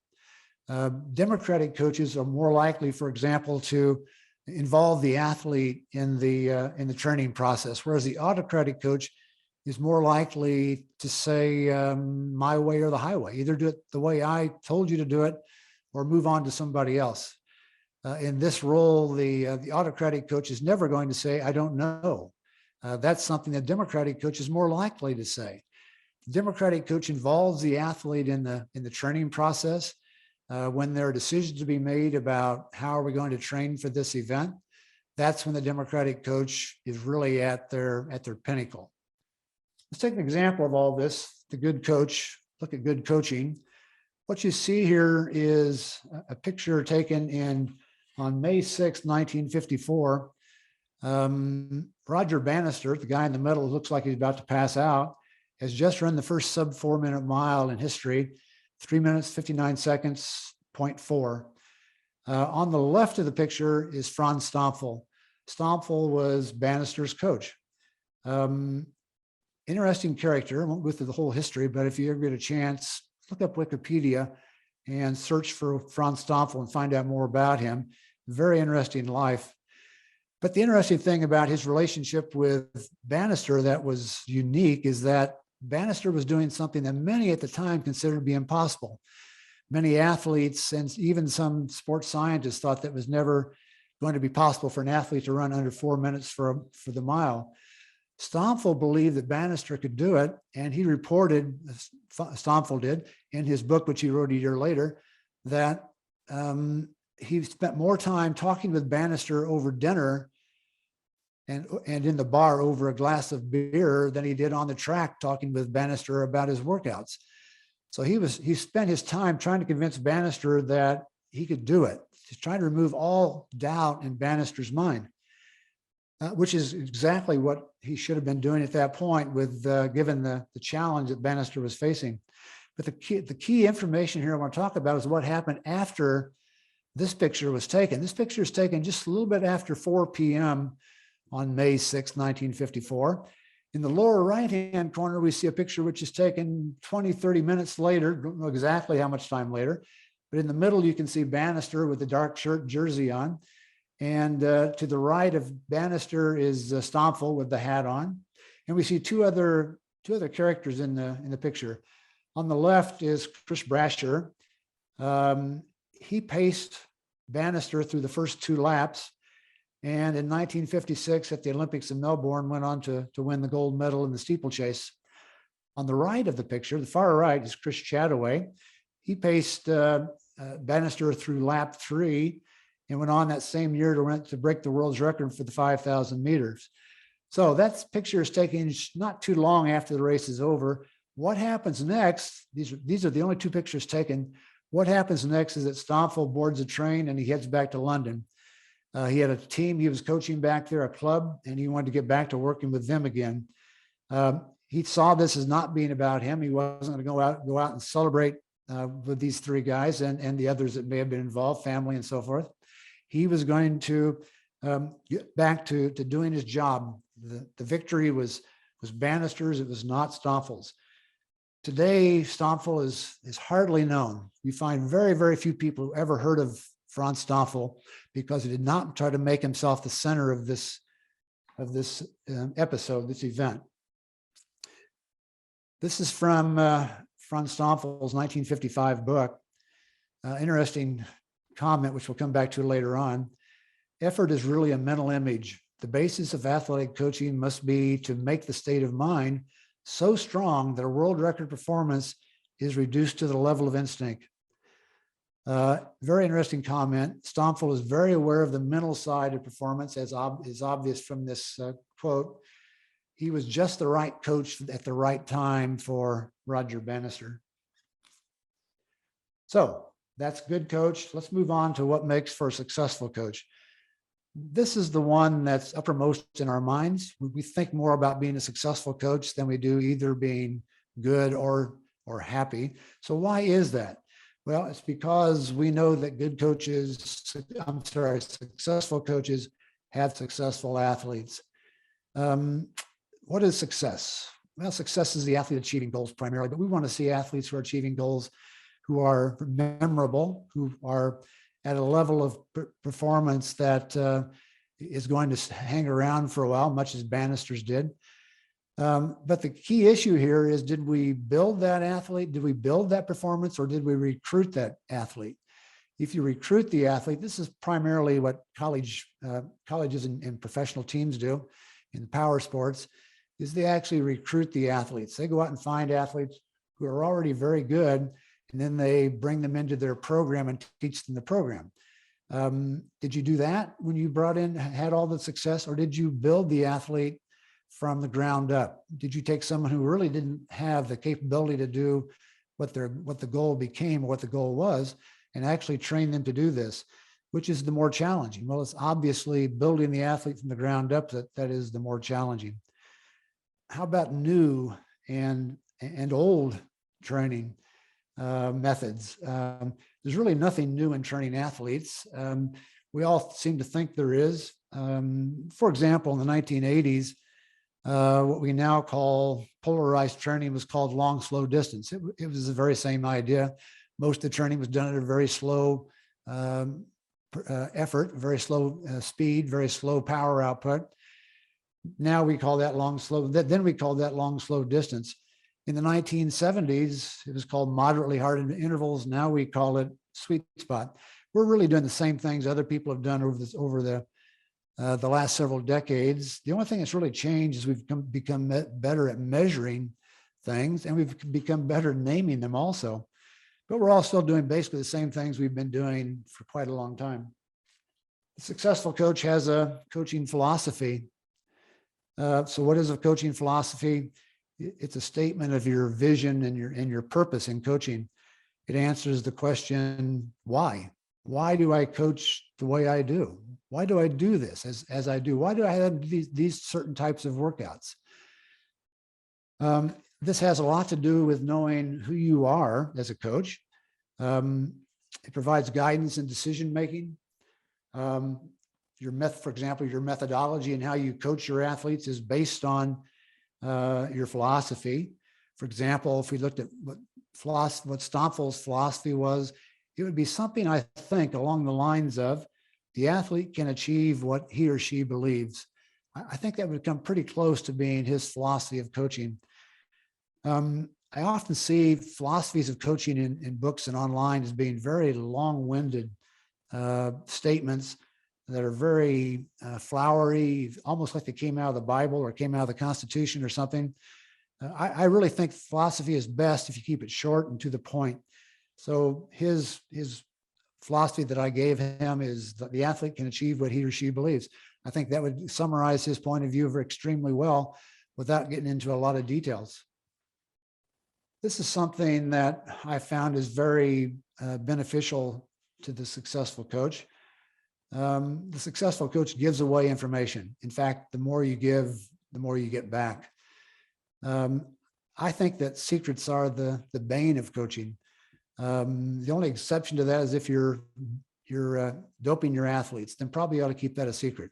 Otherwise, I would not worry about trying to keep secrets from other coaches.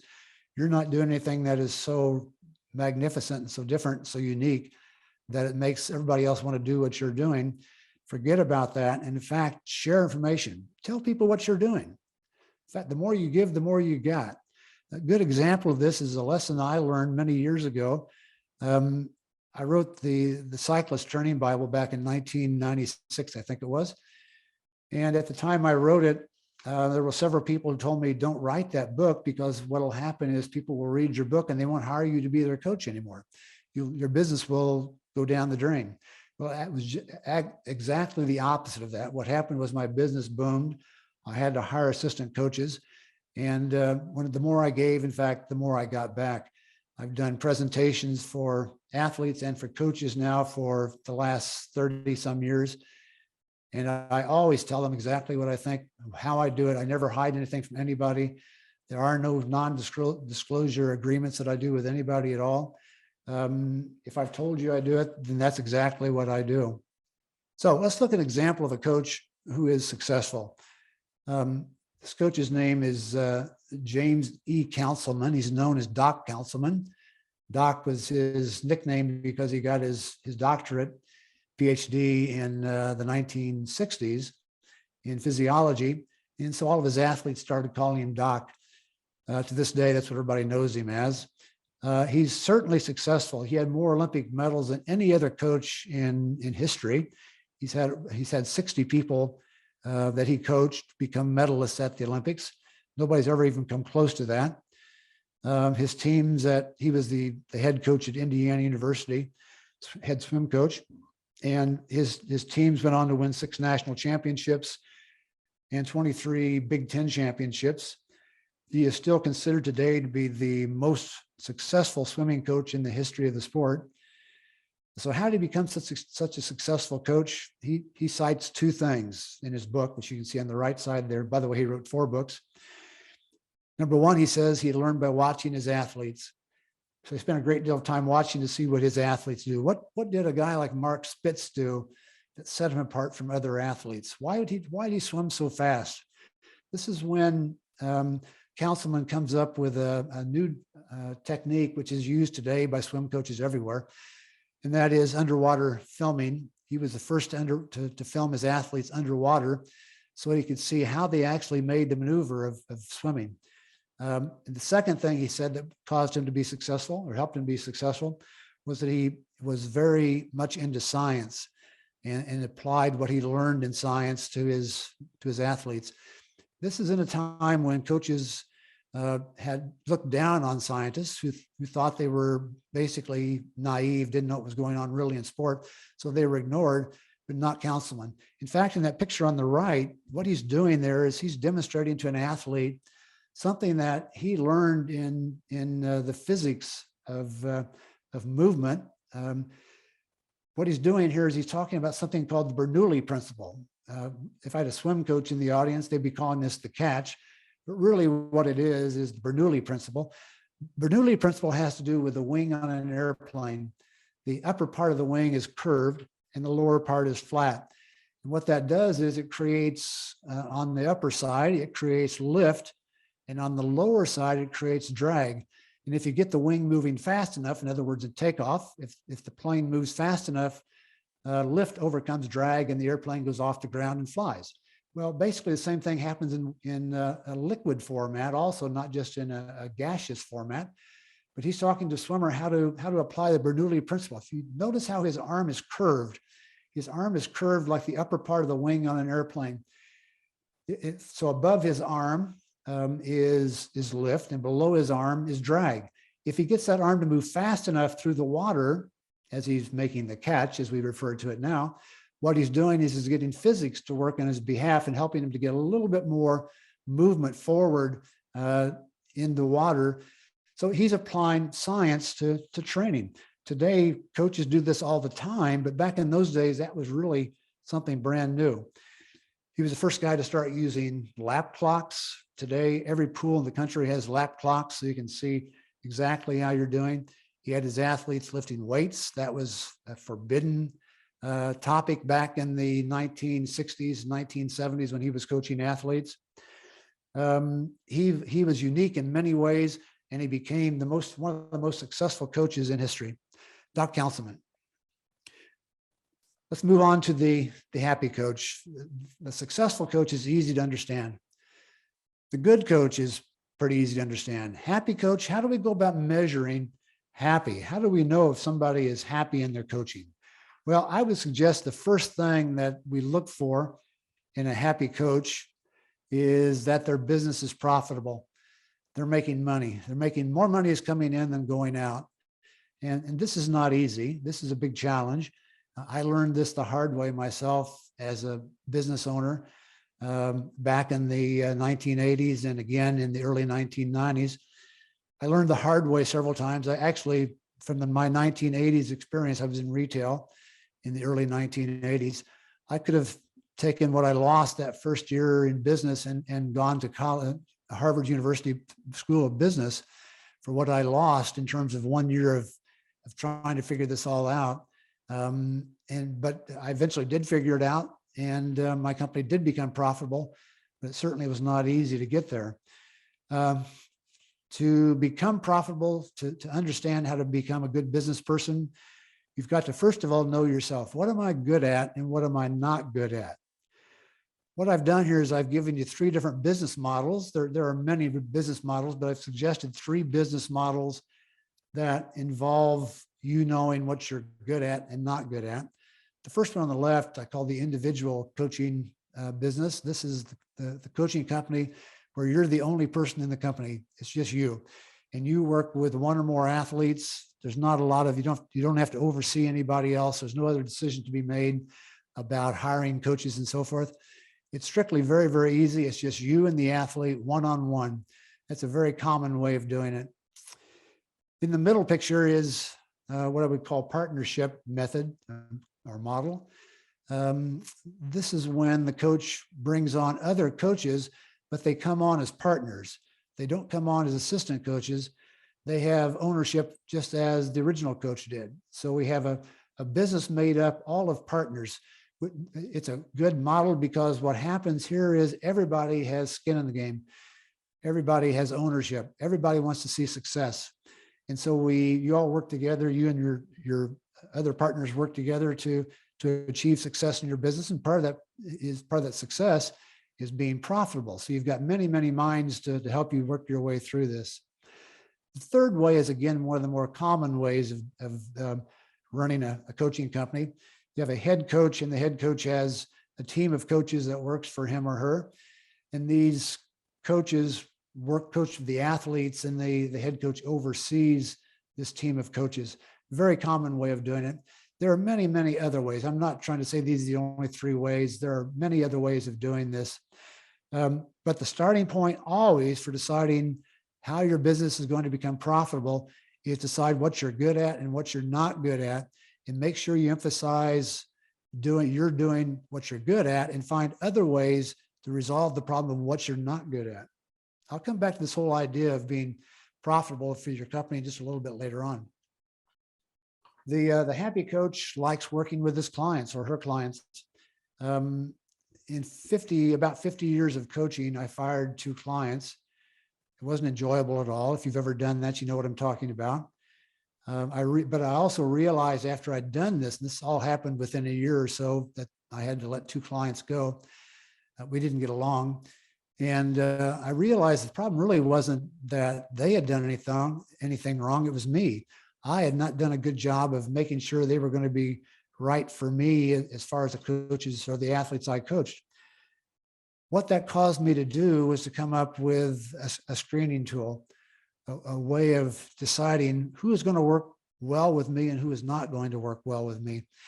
So I had a set of questions I would ask athletes as we were going through the initial process of their deciding whether or not to work with me and me deciding whether or not to work with them. It's a dual process, and I encourage them to do that. I want them to consider if I'm right for them also, and let them know that I'm thinking about what's right for them. what's right for me. So I would go through a set of questions, and the questions were seemingly innocuous. For example, how often do you miss workouts? Innocuous question, but I want to get an idea of how motivated this athlete is. Or along the same line, how often do you work out with other athletes? Or do you work out 7 days a week with other athletes, or do you do some of your workouts by yourself? Now, in the sport of road racing, working out with other athletes is quite common, but I still would not like to see my athlete 7 days a week being in a group rides. That's not a good way to train. So what that indicates, if the person has to have someone with them to work out, is that probably their motivation is low. So again, I'm trying to figure out if this athlete is going to be correct for me, because one of the athletes I got rid of just didn't have the motivation that was required to achieve the goals they were wanting me to coach them for. And there were many, many other questions I would ask the athlete. These are all personal to me. I would suggest you come up with a set of questions which help you to do a good job of screening your clients. The good coach enjoys learning. This really is investment. When you're learning, when you're on that Dunning-Kruger chart and you're moving to the right, as you're learning, what you're doing is you're investing in yourself. You're investing through time. You're becoming a better coach. And as you become a better coach, your business begins to thrive. You begin to see things moving in the right direction. For example, in 1980, I realized that one of my weaknesses, something I needed to know more about, was sports science. I had gotten my master's back in the mid 70s. And at that time, in sports science, there really wasn't much in the way of science. It was pretty basic stuff. And so I realized by 1980 that I really was weak in this one area. This is when sports science was beginning to grow in this country. And so I made a deal with myself that I would start reading sports science on a daily basis. So I would gather research abstracts, I'd go to the library and copy these and put them on my desk. And every day I would take one abstract off the top of the stack and read about from a summary of a research study. If I thought this research study was beneficial for me, something I might learn here, I would go back to the library and read the entire study. And I would make up a 3x5 card that summarized what this study was about.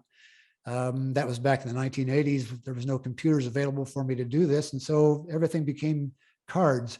I've been doing it ever since. Today, I've got boxes of cards. They're all categorized by topic.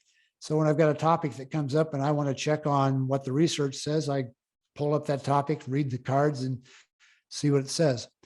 Now, today, it's so much easier. Today, finding things online is a piece of cake. And sports science may not be your weakness at all. You may be actually quite good in that category.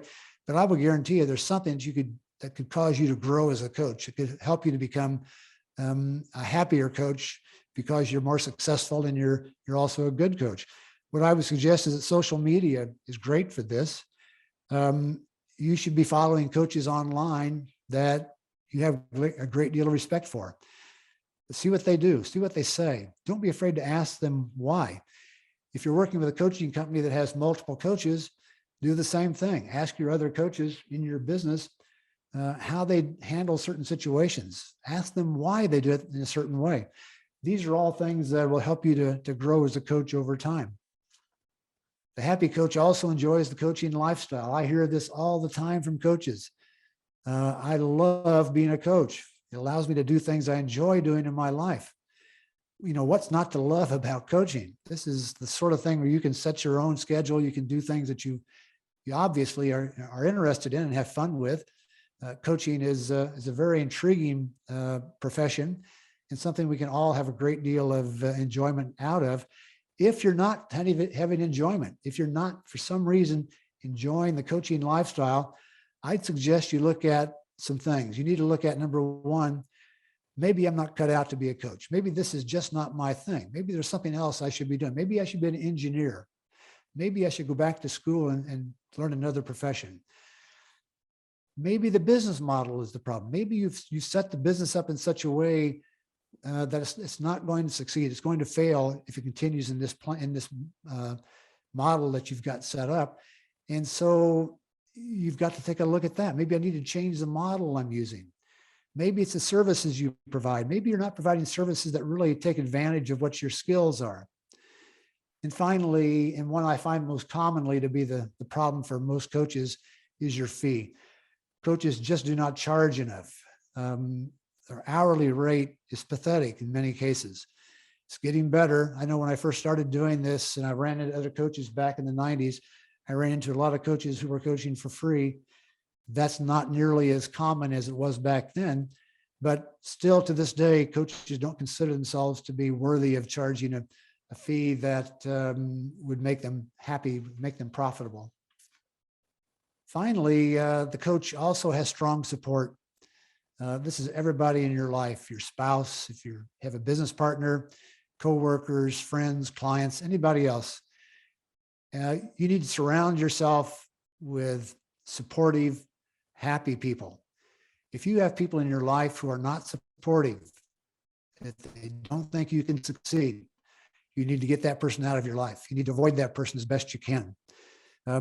This includes getting rid of clients. If you have clients that are negative about your coaching, find another coach for them. Let them move on to somebody else who maybe do a better job for them. If you don't do this, I'll guarantee you will never become a happy coach. You will always be surrounded by people who are unhappy and non-supportive or negative people. So let's talk about an example here again.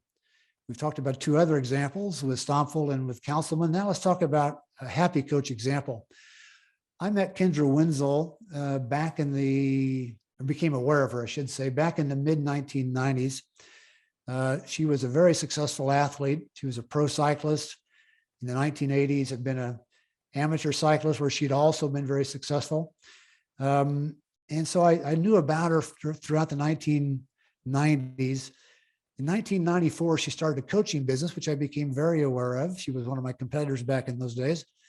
But it was a very small company.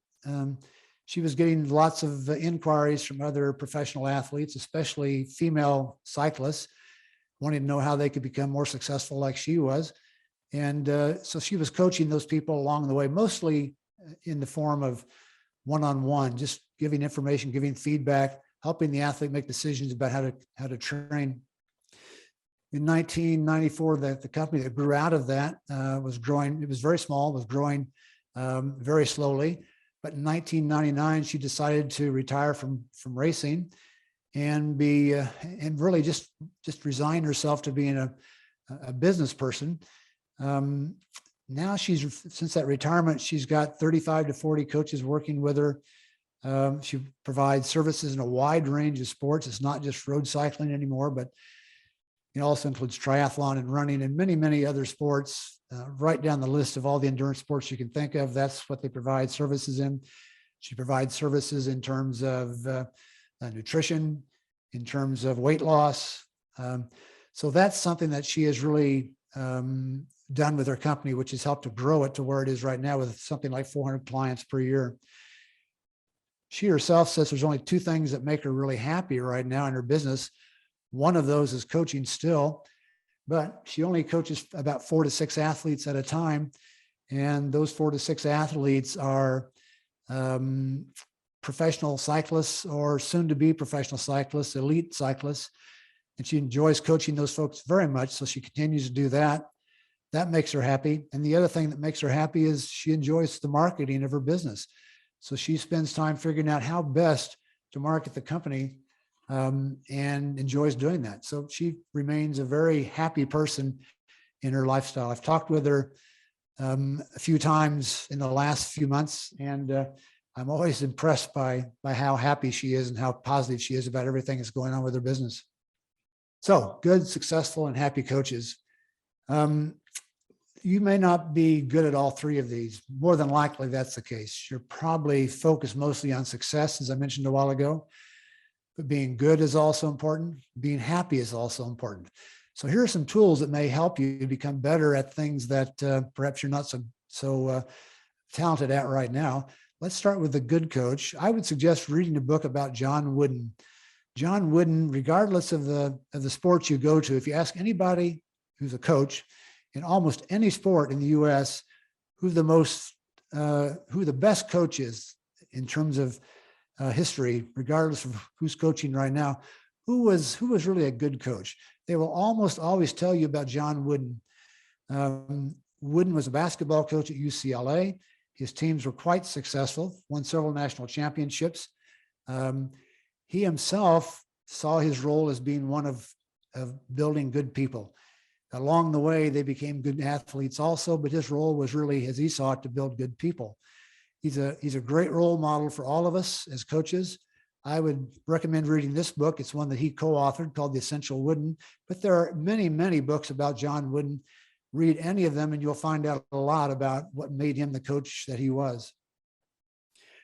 How about successful? If this is an area you really need to work on, especially the business side, which is more than likely the side that we as coaches struggle with the most, I would suggest reading this book called The E-Myth. I read this book when it first came out in 1988. It's been revised several times since then. The title has actually changed several times. In fact, you can see the picture here. It's called The E-Myth Revisited. You can read any of these books, though, and it'll give you the same concept. It has to do with small businesses. It has to do with small businesses and why they don't work out and what you as a business owner can do about it. And it really comes down to the title. The title is The E-Myth. And what the author, Michael Gerber, is talking about is that there's a myth in this country that small businesses are started by entrepreneurs. Now, he says that's really not the case. Really, all businesses are started by technicians. So what's a technician? Well, a technician is a coach. We're technicians. We understand how to prepare people for a race. We understand how to train them. We understand how to write training plans. We understand how to decipher all the data that comes out of their power meters. We know all this stuff because that's the technical side. We're technicians. If we go into the business of starting a coaching company, we're no longer in our strength. We're now where we don't necessarily have the skills and knowledge we need. And that's what Gerber is there. He's trying to teach you how to be an entrepreneur, how to be a business person, what you need to learn to become a business person. So if you find that business is what's holding you back, this is a good possibility for you. Read Gerber's The E-Myth. On the right side is a little bit different type of book. This isn't a how-to book. It's really more of a how not to book. And I put a question mark after happy because it's obvious this is not leading to happiness, but it helps us to understand what this is about. Helps us understand that success is not enough. Winning is not enough. The story that's talked about in this book has to do with a coaching program that was based strictly on success, on winning.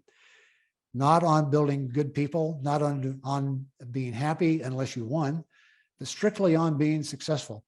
I would suggest that if you read this book and you don't get angry, there's probably something wrong with you. That's exactly what I found. Most people who read this book come away from it very angry about the fact that there are coaches who coach this way. In fact, it's in the news right now. I just read a couple of days ago. There are more updates on what's going on and in the topic this book is written about. So win at all costs. I think you'd find that is a very good book for helping you become a better coach all the way across the board and therefore happy also. Okay, I'm going to stop talking now and see where you'd like to go with this topic. Are there any questions you have that I might be able to answer? All right. Thank you so much, Joe. Thank you for that fantastic presentation. We are going to open this up to Q&A now. We have Joe live with us here. So Joe, you should be able to unmute yourself. And if you have any questions for Joe, please put them in the Q&A. I will be pitching them to Joe live. So go ahead and do that. I did see one in the chat that I'll go ahead and start with. So first of all, just thank you, Joe. Thank you for that presentation. Thank you for all the nuggets in there. I will definitely be watching it again to digest more. And I definitely love the shout out to John Wooden as a collegiate basketball player. Always one that I turn to. So Joe, a question for you. This is from an individual who says, I was coaching 15 plus athletes and only bringing in $2,000 per month at the most after paying coaching fees and state and federal taxes. I had to go back to work full time to make ends meet and back to coach part time. I'd be interested in what your top tips are for being a full-time coach with the goal of making $5,000 a month, or what other coaches are doing to make this happen. So Joe, any thoughts from you? Yeah, I certainly understand that. I went through that myself when I was getting started. How do I make enough money to pay the bills? And it certainly wasn't easy. I was doing much the same thing this person is asking about. I had 2 other jobs I was working at besides coaching, so I was doing 3 jobs. I was working basically 24/7, getting occasional sleep and a meal and little time at all with my family. It wasn't fun at all. But I soon learned that the key to being successful for me was to get my name out in front of people. That was the starting point for all of this. I decided in 1989 that I needed to do some marketing. I needed to have people aware of who I was, especially people who might be interested in coaching. Then there were far fewer people interested in coaching than there are now. Now it's there's a lot more people, but there's also a lot more coaches. Back then I was about the only coach around, and I had to try to find people who thought it was only for pros that people would have a coach. So what I did was I came up with a marketing plan to get my name in front of people. I won't go into details of all that, but I came up with a way of becoming known across the U.S. And eventually it started moving out beyond the U.S. So I would suggest that's a starting place. You need to attract clients to your business, and it's not easy to do that. I understand exactly what you're going through. I'm not only in coaching, but I had the same problem when I had a retail store, as Jim Miller mentioned a while ago. It was the same problem. Getting people to the store was the problem. It wasn't the fact that I knew what I was doing. The problem was getting people to come on board with me. So that was the first thing. I had to figure out a marketing plan. I had to get people coming to me.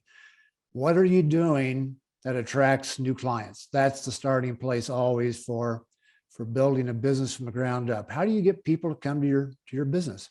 I can't answer that question for you because it comes down to who you are and what your strengths are and who your clients are and who are the clients you're trying to attract. I can some other time go into details on that if you want one of these weekly or monthly sessions that Trevor was talking about a while ago. I can go into the details of what I did, but basically you've got to find clients and get them to come to you. Awesome. Thank you for that. And as a reminder, again, please throw your questions into the Q&A if you have any for Joe. I have some that were submitted to me in advance, so I will be asking mine. But if anybody has any that they want to make sure that we get to right now, please do send those to the Q&A.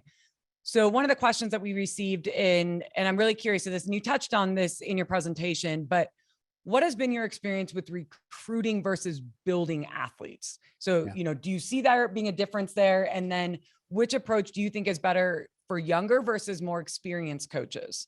Or is one better than the other? Okay. Yeah, I understand. I think we would all like to be coaches who can build athletes from the ground up, take a young athlete, a junior, and bring that athlete along and take them to very high levels as happened before. Very difficult to do. If you're trying to get your business going, one way to do that, I've known many coaches who have done this, is they recruit an athlete who's already well known to come into their program. They may offer free coaching to be able to use that athlete's name in their coaching program, in their marketing. And that I've seen that work. That's one way of doing it. So certainly recruiting athletes is one way to do it. Building athletes is a great way to do it, but it takes a long, long time. It's not something that happens overnight, whereas bringing in a well-known athlete to your program as a recruit and using that name in your marketing is going to be much more short-term.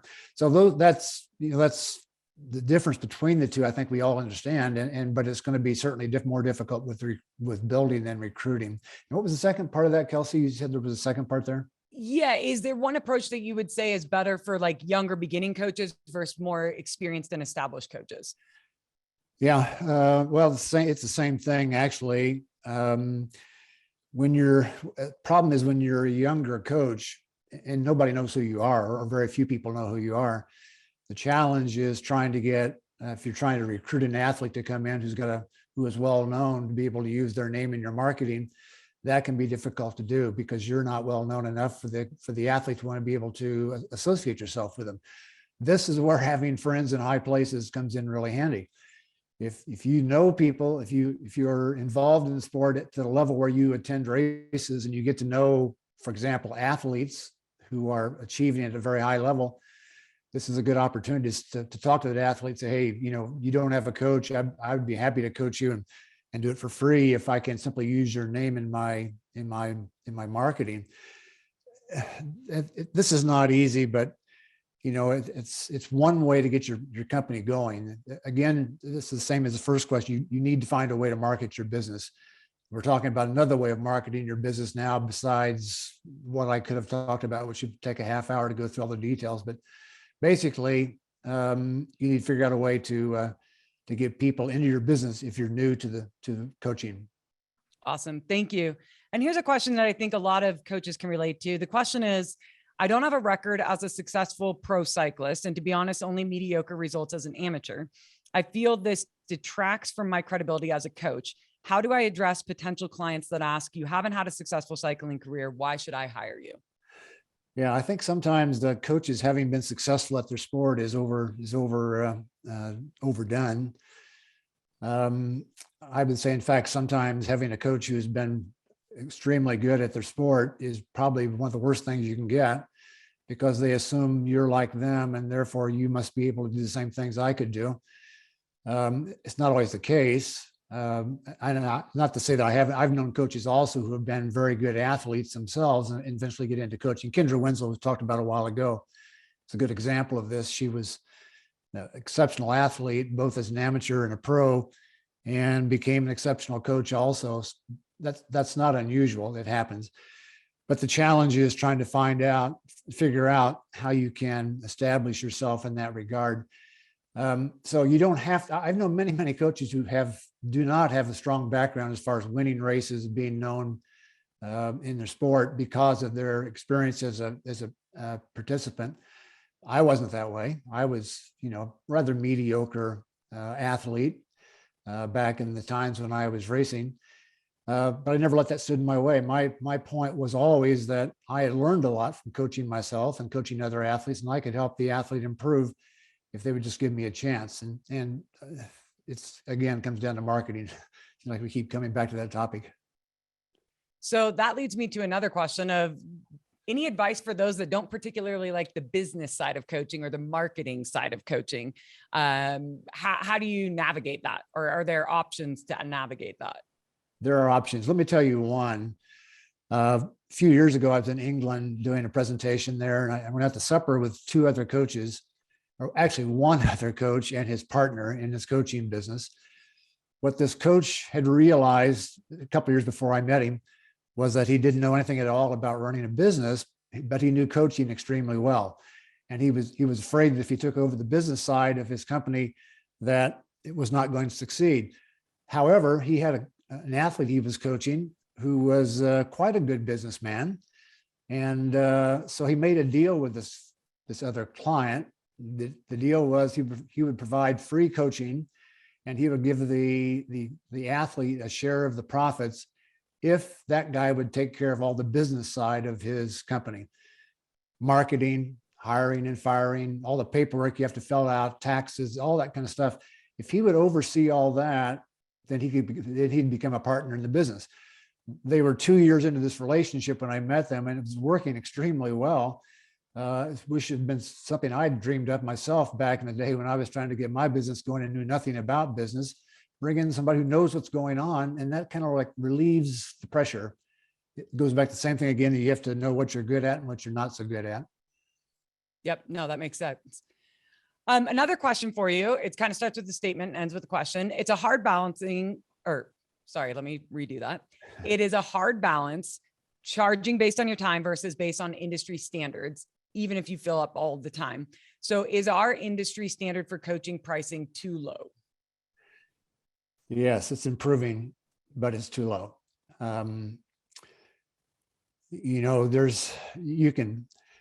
you can start asking coaches what they charge. They're reluctant to tell you, but if you get to know them over a glass of beer or something, get to talk to them in more details, you'll find out that they've given this a lot of thought. We all give this a lot of thought, and we're always on this kind of like balancing act of, how much can I charge and how much can I be, will people pay me? And those two don't always, what you want to charge and what people are willing to pay you don't always balance out, don't always equal each other. So that's a real challenge, trying to figure out how am I going to come up with a fee. What I did and this is what I told my assistant coaches later on when I started having assistants was, once you're full, in other words, if your capacity is 15 athletes, once you're at 15 athletes, your next athlete is going to be a higher price. You decide what that next price is going to be, but the next person that comes on board with you is going to pay you more than the 15 you have right now. You're not going to change their fees. You're going to keep them as they are, maybe for another year, 2 years, whatever you decide is appropriate. But the next one that comes on board, if you lose somebody and you have to replace that person, the new fee is going to be higher than the last one. So the idea is you're always thinking about raising your fee. You're not going to go up by $1,000, but you may be going up $50 a month or $25, whatever you think is appropriate. Be always thinking in terms of how can I raise my fee to the point where I can actually make an income, which is reasonable from this very, very challenging profession. Awesome. Thanks for that. A couple other questions that are somewhat similar to that, but this one is, any suggestions on adding associate coaches? So for example, building a curriculum, percentage split on money, et cetera. Like how do you build that side of your program? Yeah, well, I won't get into the money there beside that, because that starts getting down to a lot of details that I don't know anything about your business or how you think about your company. Let's go back to Kendra Wenzel. What she did, she had the idea of building a bigger company. 400 clients is quite a lot of clients. 35 to 40 coaches working with those clients is a lot of coaches. She set it up in a tiered fashion. So she took on, when she'd started this thing in 94 and in 99 began to grow the business. She took her coaches that she had since the early days, back in the early 90s, mid 90s, and made them what she called associate coaches. They were coaches that she trusted. She knew them very well. When she brought on new coaches who were called assistant coaches, she was going to be their coach. I'm sorry, not she, but the associate coaches were going to be the new coaches overseeing coaches. So she took away the responsibility from her of trying to oversee a lot of clients, a lot of coaches, and gave that responsibility to coaches who were just beneath her in this tier that she set up. That's relieved her from trying to take care of 35 to 40 coaches, trying to train them all and so forth. She now trusts her individual associate coaches to do all that training and that overseeing. And that's worked out really well for her. So that's another way of seeing your business, another way of forming your business, which I'm sure other people have used also. But it's worked out very well for Kendra. Awesome. Thanks for that. And I do want to just take a second to point out that I've been muting a bunch of questions because they're just statements of thank you and amazing presentation. So you're getting lots of those in the messages. Just want to let you know that. Thank you. And I wanted to relay it for those that saw that I was muting them. Awesome. So we've got time for a few more questions. Another one is, and kind of similar to what you just talked about, but I'll just ask it so that they get the direct question. What are your thoughts on scaling with time to hire, train, and bring additional coaches and keep them versus them going out on their own after you invest in them? Yeah, that's a problem we all have. It's a real challenge to realize you're bringing down somebody that you're going to train, and this person could very easily leave your company and go to work for another company or start their own business. That's why I like the one concept that I talked about, the business model I talked about, where you have partners in your business. So instead of coming on as an assistant coach, they come on as a partner. And as a partner, they now have ownership in the company. You have to be willing to give up some of that ownership. That's part of the deal. But that means also they don't really have the incentive now to leave the company and start another company because they've already got a company. They're a partner in the company that you started. I know the coach who started that system set it up, and it worked out really well for him. He's the kind of guy who likes to spend time with his family as opposed to spending time working all the time. And that's what he was able to do because of that model he set up. And people didn't leave the fold. They stayed with him. So, that's another way of doing it. So keep the idea is to think about models. How can I model my business to resolve problems like what you're bringing up here? And there are many, many ways of doing it. I've only suggested one in this case, but there may be other models that you could use besides this, where you bring in, like with Kendra's system, you bring in one of these coaches, and once they've come to the point where they're quite knowledgeable and quite good at coaching, you bring them up to a higher level, and they get a bigger percentage of the income because of that. So you need to be thinking always in terms of what model should I be using for my business. That's the starting place for this whole discussion. Awesome. Thanks for that. Here's one for you. What advice would you have in regards to coaches offering additional performance services, in parentheses, other than training athletes? So things beyond that. Yeah, and as I mentioned, is one of the things that Kendra does with her coaching company is they offer weight loss assistance. They offer nutritional assistance. They get people started riding bikes. They work with people who have handicaps, people who have had heart disease or have heart disease. Across the board, she tries to find, if she's got a coach that comes on board with her who's got a unique talent, she builds a company around that person. So that person becomes in that area where that person's from, wherever it may be, Chicago or New York or wherever it may be. She builds a business around that person. That's the marketing side. She markets for that person in that area, trying to find clients who have that particular need. And it could be well outside the realm of coaching. It could be health related, as she does with heart disease, for example. A trainer, somebody who works with people who have had heart disease. The thing is wide open. We don't have to be narrowly defined as being somebody who trains only athletes for competition at a unique in a particular sport. We're open to doing all kinds of things. This is a wide open area for all of us as coaches. You need to think outside the box. I may be very good at racing a bike, and that's what I really want to do, but I can find other people who are good at providing other services. How can I involve them in the company? That's basically what Kendra did. She still coaches 4 or 5 athletes who are exceptional athletes, pros or wannabe pros. But she also has people who work with handicapped people, so you can do whatever you want. This is wide open to you as a business person. What kind of a business do I want? You decide. How am I going to do this? Awesome. Thanks for that. And I do want to point out that Kendra has very kindly commented in the chat as well. First, she says, thank you to you for the kudos. But I think it's worth highlighting. She just said she'd like to add to what you said, that it's much more important that a coach is able to relate to the client and the position they are in than having the record of being a winning racer.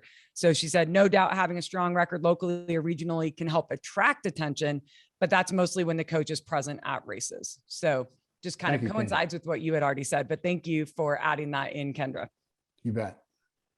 So we've got a couple more minutes and we've got quite a few questions. And actually there's a couple in a row that relate to what you've just been talking about, of kind of this network and really utilizing the people around you as opposed to seeing other coaches or athletes as threats, competition, et cetera. So this one says, first of all, thank you for the amazing presentation. Talks about how this individual works with and has always valued learning from coaches in other sports, appreciates that you've highlighted that, thinks that coaches often undervalue the ability and the value of engaging with coaches from other sports. And just the question is, how do you get fellow coaches to embrace this thought process or be more open to it? That being engaging with coaches or learning from coaches from other sports. Yeah, it starts with you. You've got to be willing to tell other people, answer their questions, tell them what you're doing without holding things back. I think holding things back are really is counterproductive. There are more athletes out there than there are coaches. The more you give, the more you get. If you want to give away information to athletes, give away information to other coaches, do it. And you'll receive back more than what you gave away. It'll become a boomerang. You'll get benefits that you never thought were going to come your way. I think we're all, for some reason, I've never quite figured this out, why this is with coaches, but we're always very afraid of sharing what we know and what we do and what we think and all this kind of stuff. And everything becomes a secret. It doesn't have to be that way. It starts with you. It starts with you deciding you're going to open up and tell others what you do, and then ask them questions and encourage them to tell you what they do. You're not trying to steal information. You're trying to grow as a coach is what you're trying to do. That's the whole point. Grow as a coach. And you do that in one way by talking with other coaches. You know, wherever you see coaches, have conversations with them, find out what they're doing, how they do it, why they do it, and all this stuff. Awesome. And I appreciate that. And I think that kind of answers the next question, which is basically, do you see a way for coaches to be less territorial or to share their success more broadly? And they gave the example of oftentimes those that might specialize with junior riders, you know, spend 2 to 4 years getting them up to level, you know, Cat 2, Cat 3, but then they don't really get noticed until they're at that pro or high level. And it's the coach they're with at that moment that gets that recognition. So the question is, how can coaches see each other more collaborative and as less of a business threat? Yeah, as far as athletes, you've grown athletes from your program. You've taken a diamond in the rough and made it into a piece of jewelry, and then somebody else takes over after that and they get all the credit. That's just life. That's the way it is. You know what you did. The athlete knows what you did. You don't want to be out there trying to look like, you know, you're all of a sudden some sort of a god that's made this possible. You don't need to be worshipped. You just need to be know within yourself that you've done this because you know the athlete knows this, and you know the coach who now coaches that athlete also knows this, and that's enough. If you want to try to get the athlete to make more comments about your relationship together, I've seen that work before, where the athlete is asked about how they got started in the sport, and this brings them back to their first coach when they were a junior and what that coach did for them. That's valuable information. That's great stuff. If the athlete is willing to talk about that in a interview or on their blog or something like that, where they talk about how they got started, fantastic. But it's not always going to happen. It's not always going to happen. You're just kind of like, that's just the way the world is. Yep. Appreciate that. So we've got 2 more questions for you that should fit right in our time. So this one's pretty specific, but you can answer it however you choose. The question is, what's the optimal number of athletes per coach? I know it depends on an athlete's needs, but at what point would you bring in an assistant? I think it depends on basically the model you have. That's a big part of this. I started out as a one-on-one coach, and that very first model I showed in that one chart, or that one slide back there. I started as a one-on-one coach. I had no other coaches working with me. And then I wrote the book and things began to change. I needed assistant coaches to come on board. And so I brought on somebody I knew who I had coached. That was a starting place for me because I trusted this person. I knew it was a woman I coached, and she was very good. She understood things. She had a great mind. And I brought her on board as my first assistant coach. And that began to grow. And so consequently, it was a matter of finding the right person at the right time to blend with what I was trying to do. And we worked together for many years as the coaches together. And, she shared with me questions she had, and I did the same with her. And we tried to talk about how to do things better. And we grew and kept bringing in more coaches. So, most coaches have in the neighborhood of something like about probably let's do it the other way. I think the upper limit for most coaches doing one-on-one coaching with athletes, starting training plans and so forth, is 25. That is gigantic. If you're working with 25 clients, you are up to your ears and you have very little time for your family or anything else. That's what I found to be true across the board. Most coaches don't get to that point. There are some that do. Probably around 15 coaches, or 15 athletes is what is more common for coaches to be working with. But you've got to find what works for you, and it depends on the services you offer, and there's all kinds of details there. Awesome. Thanks for that. And then I've got one final question for you. And I think this one is one many of us ask very often. How do you prevent your athletes from becoming overwhelmed to the endless access of information? Yeah. Well, I talked about screening your clients earlier. One of the questions I would ask is, do you have certain pieces of equipment? Do you have a power meter? Do you have a heart rate monitor, et cetera? Do you have these things? And most athletes anymore will answer yes to those questions. Then my next question is, how much time do you spend looking at data after a workout or a race? Do you analyze it? What I look for is a client who doesn't spend a lot of time looking at data. I don't want them focusing on what their intensity factor was for their workout today. I want them focusing on what is my goal and what was I trying to get out of this workout. My job as the coach is to analyze all that data and to give them feedback on how we're doing, and perhaps based partly on data. So I try to screen that out. I try to make sure I wind up with people that I'm coaching that are not overly involved in data. It's okay to be interested. It's okay to ask questions. It's okay to want to understand, but I don't want them spending as much time as they, on their computer looking at data after the workout as they spent riding the bike. That's not what I want to see. I want to see the person who's spending time with their family, spending time recovering. There's lots of other things they should be doing besides analyzing data. I try to avoid those people. Awesome. Well, thank you so much, Joe, for being here. Thank you for your presentation. Thank you for agreeing to do this Q&A. If there's anything you would like to say as we wrap up, I just want to say thank you very much from USA Cycling as well as Fastpack Labs. Really appreciate you being here and have taken so much from this, and look forward to much more to learn moving forward with this new partnership. I just remember Jim coming into my store back in the early 1980s, trying on shoes and asking questions. I didn't realize, I thought he was actually trying on shoes to see if he wanted to buy something. I don't think he ever bought anything, but he tried on a lot of shoes. He has confirmed from the side that no, he did not ever make a purchase. Well, it's all come back to haunt him then. Well, thank you so much. We really, really appreciate it. Sure. Thank you. Awesome. Well, thank you, everyone. We have about 15 minutes left, and I've got about 150 questions left. Just kidding. I think I have 34. So I am going to bring back Jim Miller in 1 second. He somehow got injured while sitting on the side, so he's dealing with a bloody injury. But before I bring him back up, I did just want to say a couple things. One, I would like to just specify that all the comments and reactions from Trevor have actually been from me. So the Trevor account on Zoom is in fact me. So there you go. Yep. So the we was USA Cycling. I knew I was Trevor, but I forgot to tell you all. So just wanted to let you know that. So awesome. We've got about, like I said, 50 minutes left. We've got some questions that we weren't able to address earlier. So I'm going to invite Jim, please come join me in this wonderful chair, and stop bleeding and stop sneezing. So he's allowed back. If you have any other questions that you would like to add to the Q&A, please go ahead and add those. And also, if you have questions for Trevor or Fast Talk Labs, feel free to throw those in as well.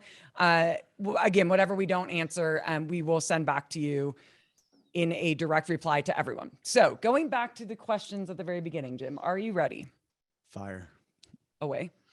I will fire away. Okay, so these were kind of directed at Brendan, but actually I think you're probably better positioned to answer them. So Brendan mentioned that we were going to be focusing on Olympic disciplines and on racing. One of the questions is, you only spoke about Olympic disciplines. What about cyclocross? What are our plans there? Yeah, I mean, we have a national team. We take your athletes to Europe. We participate in a lot of races around the world of cyclocross. I think we don't ignore it to the extent that it's not an Olympic discipline. I think the distinction comes from the United States Olympic and Paralympic Committee and what they will fund.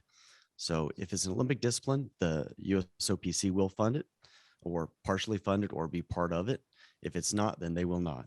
That does not mean that we don't do it or we don't participate in it or we don't have a plan for it. It just means that we fund it ourselves. Awesome.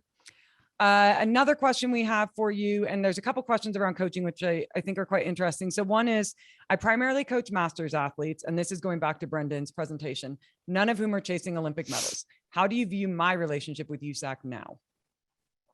Well, I think it's as a coach, and then as a racer, or them as members and racing members.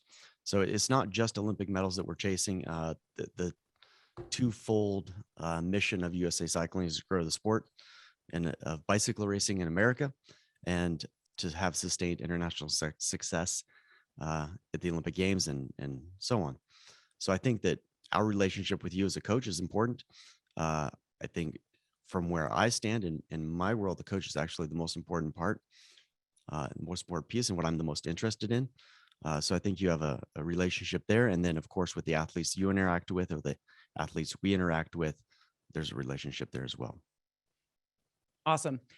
So a couple other questions that are in here. What is the current state of the Olympic Development Academy? Has that program been successful? And do we plan to continue it in the future? Yeah, so it's in year 2. Part of the evolution of that is going to be the skills camps that will launch this year as well. It has been, I think it's been successful. It's a good place for us to put athletes that aren't at a national team level yet, that aren't at a national team program or capable of stepping into that role. It's a good place for development of athletes that may not have coaches where they're at or where they're from, or have access to information, or have access to racing, or have access to good coaches at races. So I think that it's been relatively successful for us. It is in year 2. We're going to give it a couple, 2-3 years to see how it plays out. But at the moment, I think we just closed mountain bike registration and have a full team again. Awesome. A couple questions related to the partnership between Fast Talk Labs and USA Cycling. So we'll see who wants to answer. But one of the questions is there an opportunity for the Fast Talk Lab platform or the partnership to help generate athletes and clients for coaches? Is that something that will potentially be there? And Trevor, I don't know if you want to come join us to give us an answer, but you are welcome to join us. I don't have much of an answer on that right now. Besides, that's something that we've talked about a lot, because we do have a lot of athletes that are part of our platform, and we know they're looking for coaches. So we've started that conversation. It is one of the services that we hope to be able to offer in the future, is be able to link athletes up with coaches that are on the platform. We'd love to be able to do that. We just have to figure out how to do it, and certainly very open to suggestions, ideas from you coaches and how we can help you with that. Jim, any thoughts? Yeah, I think that's fair. We do have a Find the Coach feature at our USA Cycling coaches as well. I think some of these mechanical or operational things that you might have questions about are also something that we have to figure out together collectively, and how this works. I think ultimately the way we view this is the things that Fast Talk Labs are really good at, we typically have not been, and the things that we're pretty good at, they haven't been doing or haven't engaged in yet. So I think that collectively it's a good partnership, in that we both bring strengths and weaknesses to one another, that ultimately is about serving the coach and providing information, education, et cetera, to you. Awesome. So I'm very conscious of time. One of the questions is, will the coach mentee mentor program be revamped? And the answer is yes. I will take responsibility for that not getting a ton of attention this past year. We have thankfully put someone in as a director of DEI, and we will now be hiring for this coaching role. And so those two people will be able to take over lead. Thank you to those of you who signed up, both mentors and mentees. We were able to partner up, I believe, somewhere between 6 and 10 pairs of mentors and mentees, which is awesome. We will continue to build that program and put more emphasis into that in the year to come as we get those 2 key roles filled in. Again, one is filled and one is not. We've got time for a couple more questions. One of them is, you spoke about level 2 and 3 coaching. When will we see a level 1 clinic again, and will there be a virtual option? Yeah, so level 3 is the test that we just send with a PDF. So you can do that online already. Level 2 and level 1 were the in-person clinics that we used to hold pre-2020. Both of those will come back online this year. We expect that they probably come online in quarters 3 and 4, with a realistic timeline to that. Awesome. And then one question we've got here is, how will Training Peaks be involved moving forward? Training Peaks is a partner of USA Cycling. I believe they'll continue in the same capacity they have as a sponsor, provide member benefits to coaches, discounts to coaches, and function primarily as they have. We have had some discussion with them if they're interested in this type of partnership. We haven't explored it beyond the initial conversation, but at the moment, I would just assume they're going to remain as the sponsor that they exist today. Awesome. For the sake of time, we've got about 4 minutes left. I do want to give you some updates. There are some questions that unfortunately we will not be able to get to, but we will be able to answer those in emails following up. A couple of the questions that I can answer quickly are there some around like, will we have any interactions with multi-sport NGBs such as triathlon? The answer is yes. Previously, we have done some of our clinics with them, and that is something that we plan to do moving forward. So that is there. There's also a question around would we consider changing the order of our coach levels to match other NGBs? Yes, but also there's a lot of NGBs. And so whether or not they would actually match up is not quite as straightforward. And then I did want to, another question is around, there's a question around Training Peaks and their certifications for coaching. Is that a conflict?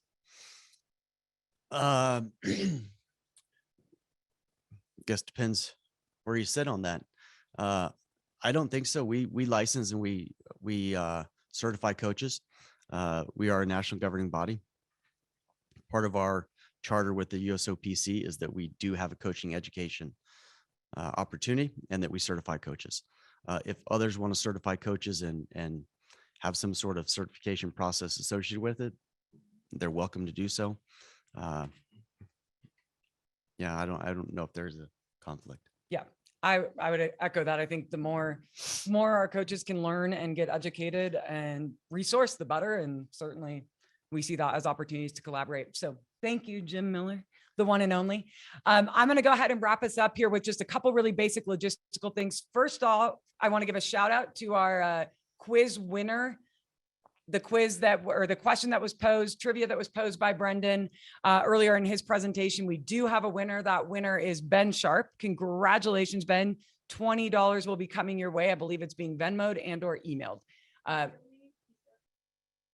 And quick update, Ben has offered to donate it to the foundation. Thank you, Ben. That will make someone very happy. So congratulations on winning and congratulations on us for getting the money. The other thing I want to let you know is just a reminder that you will be getting the email about the new partnership and about your free membership with Fast Talk Labs. It'll be coming out on Monday, February 7th. Please don't panic if it doesn't come at exactly the minute you're expecting it. If you have any issues, just let us know. You can either email Fast Talk Labs or USA Cycling. Also, you will be getting CEUs for this. The way to claim that is we will send out a survey similar that we did last year, where you can fill it out, submit it to us, and we will give you those CEU credits. As a reminder, there is 20 CEUs for those of you that watch this.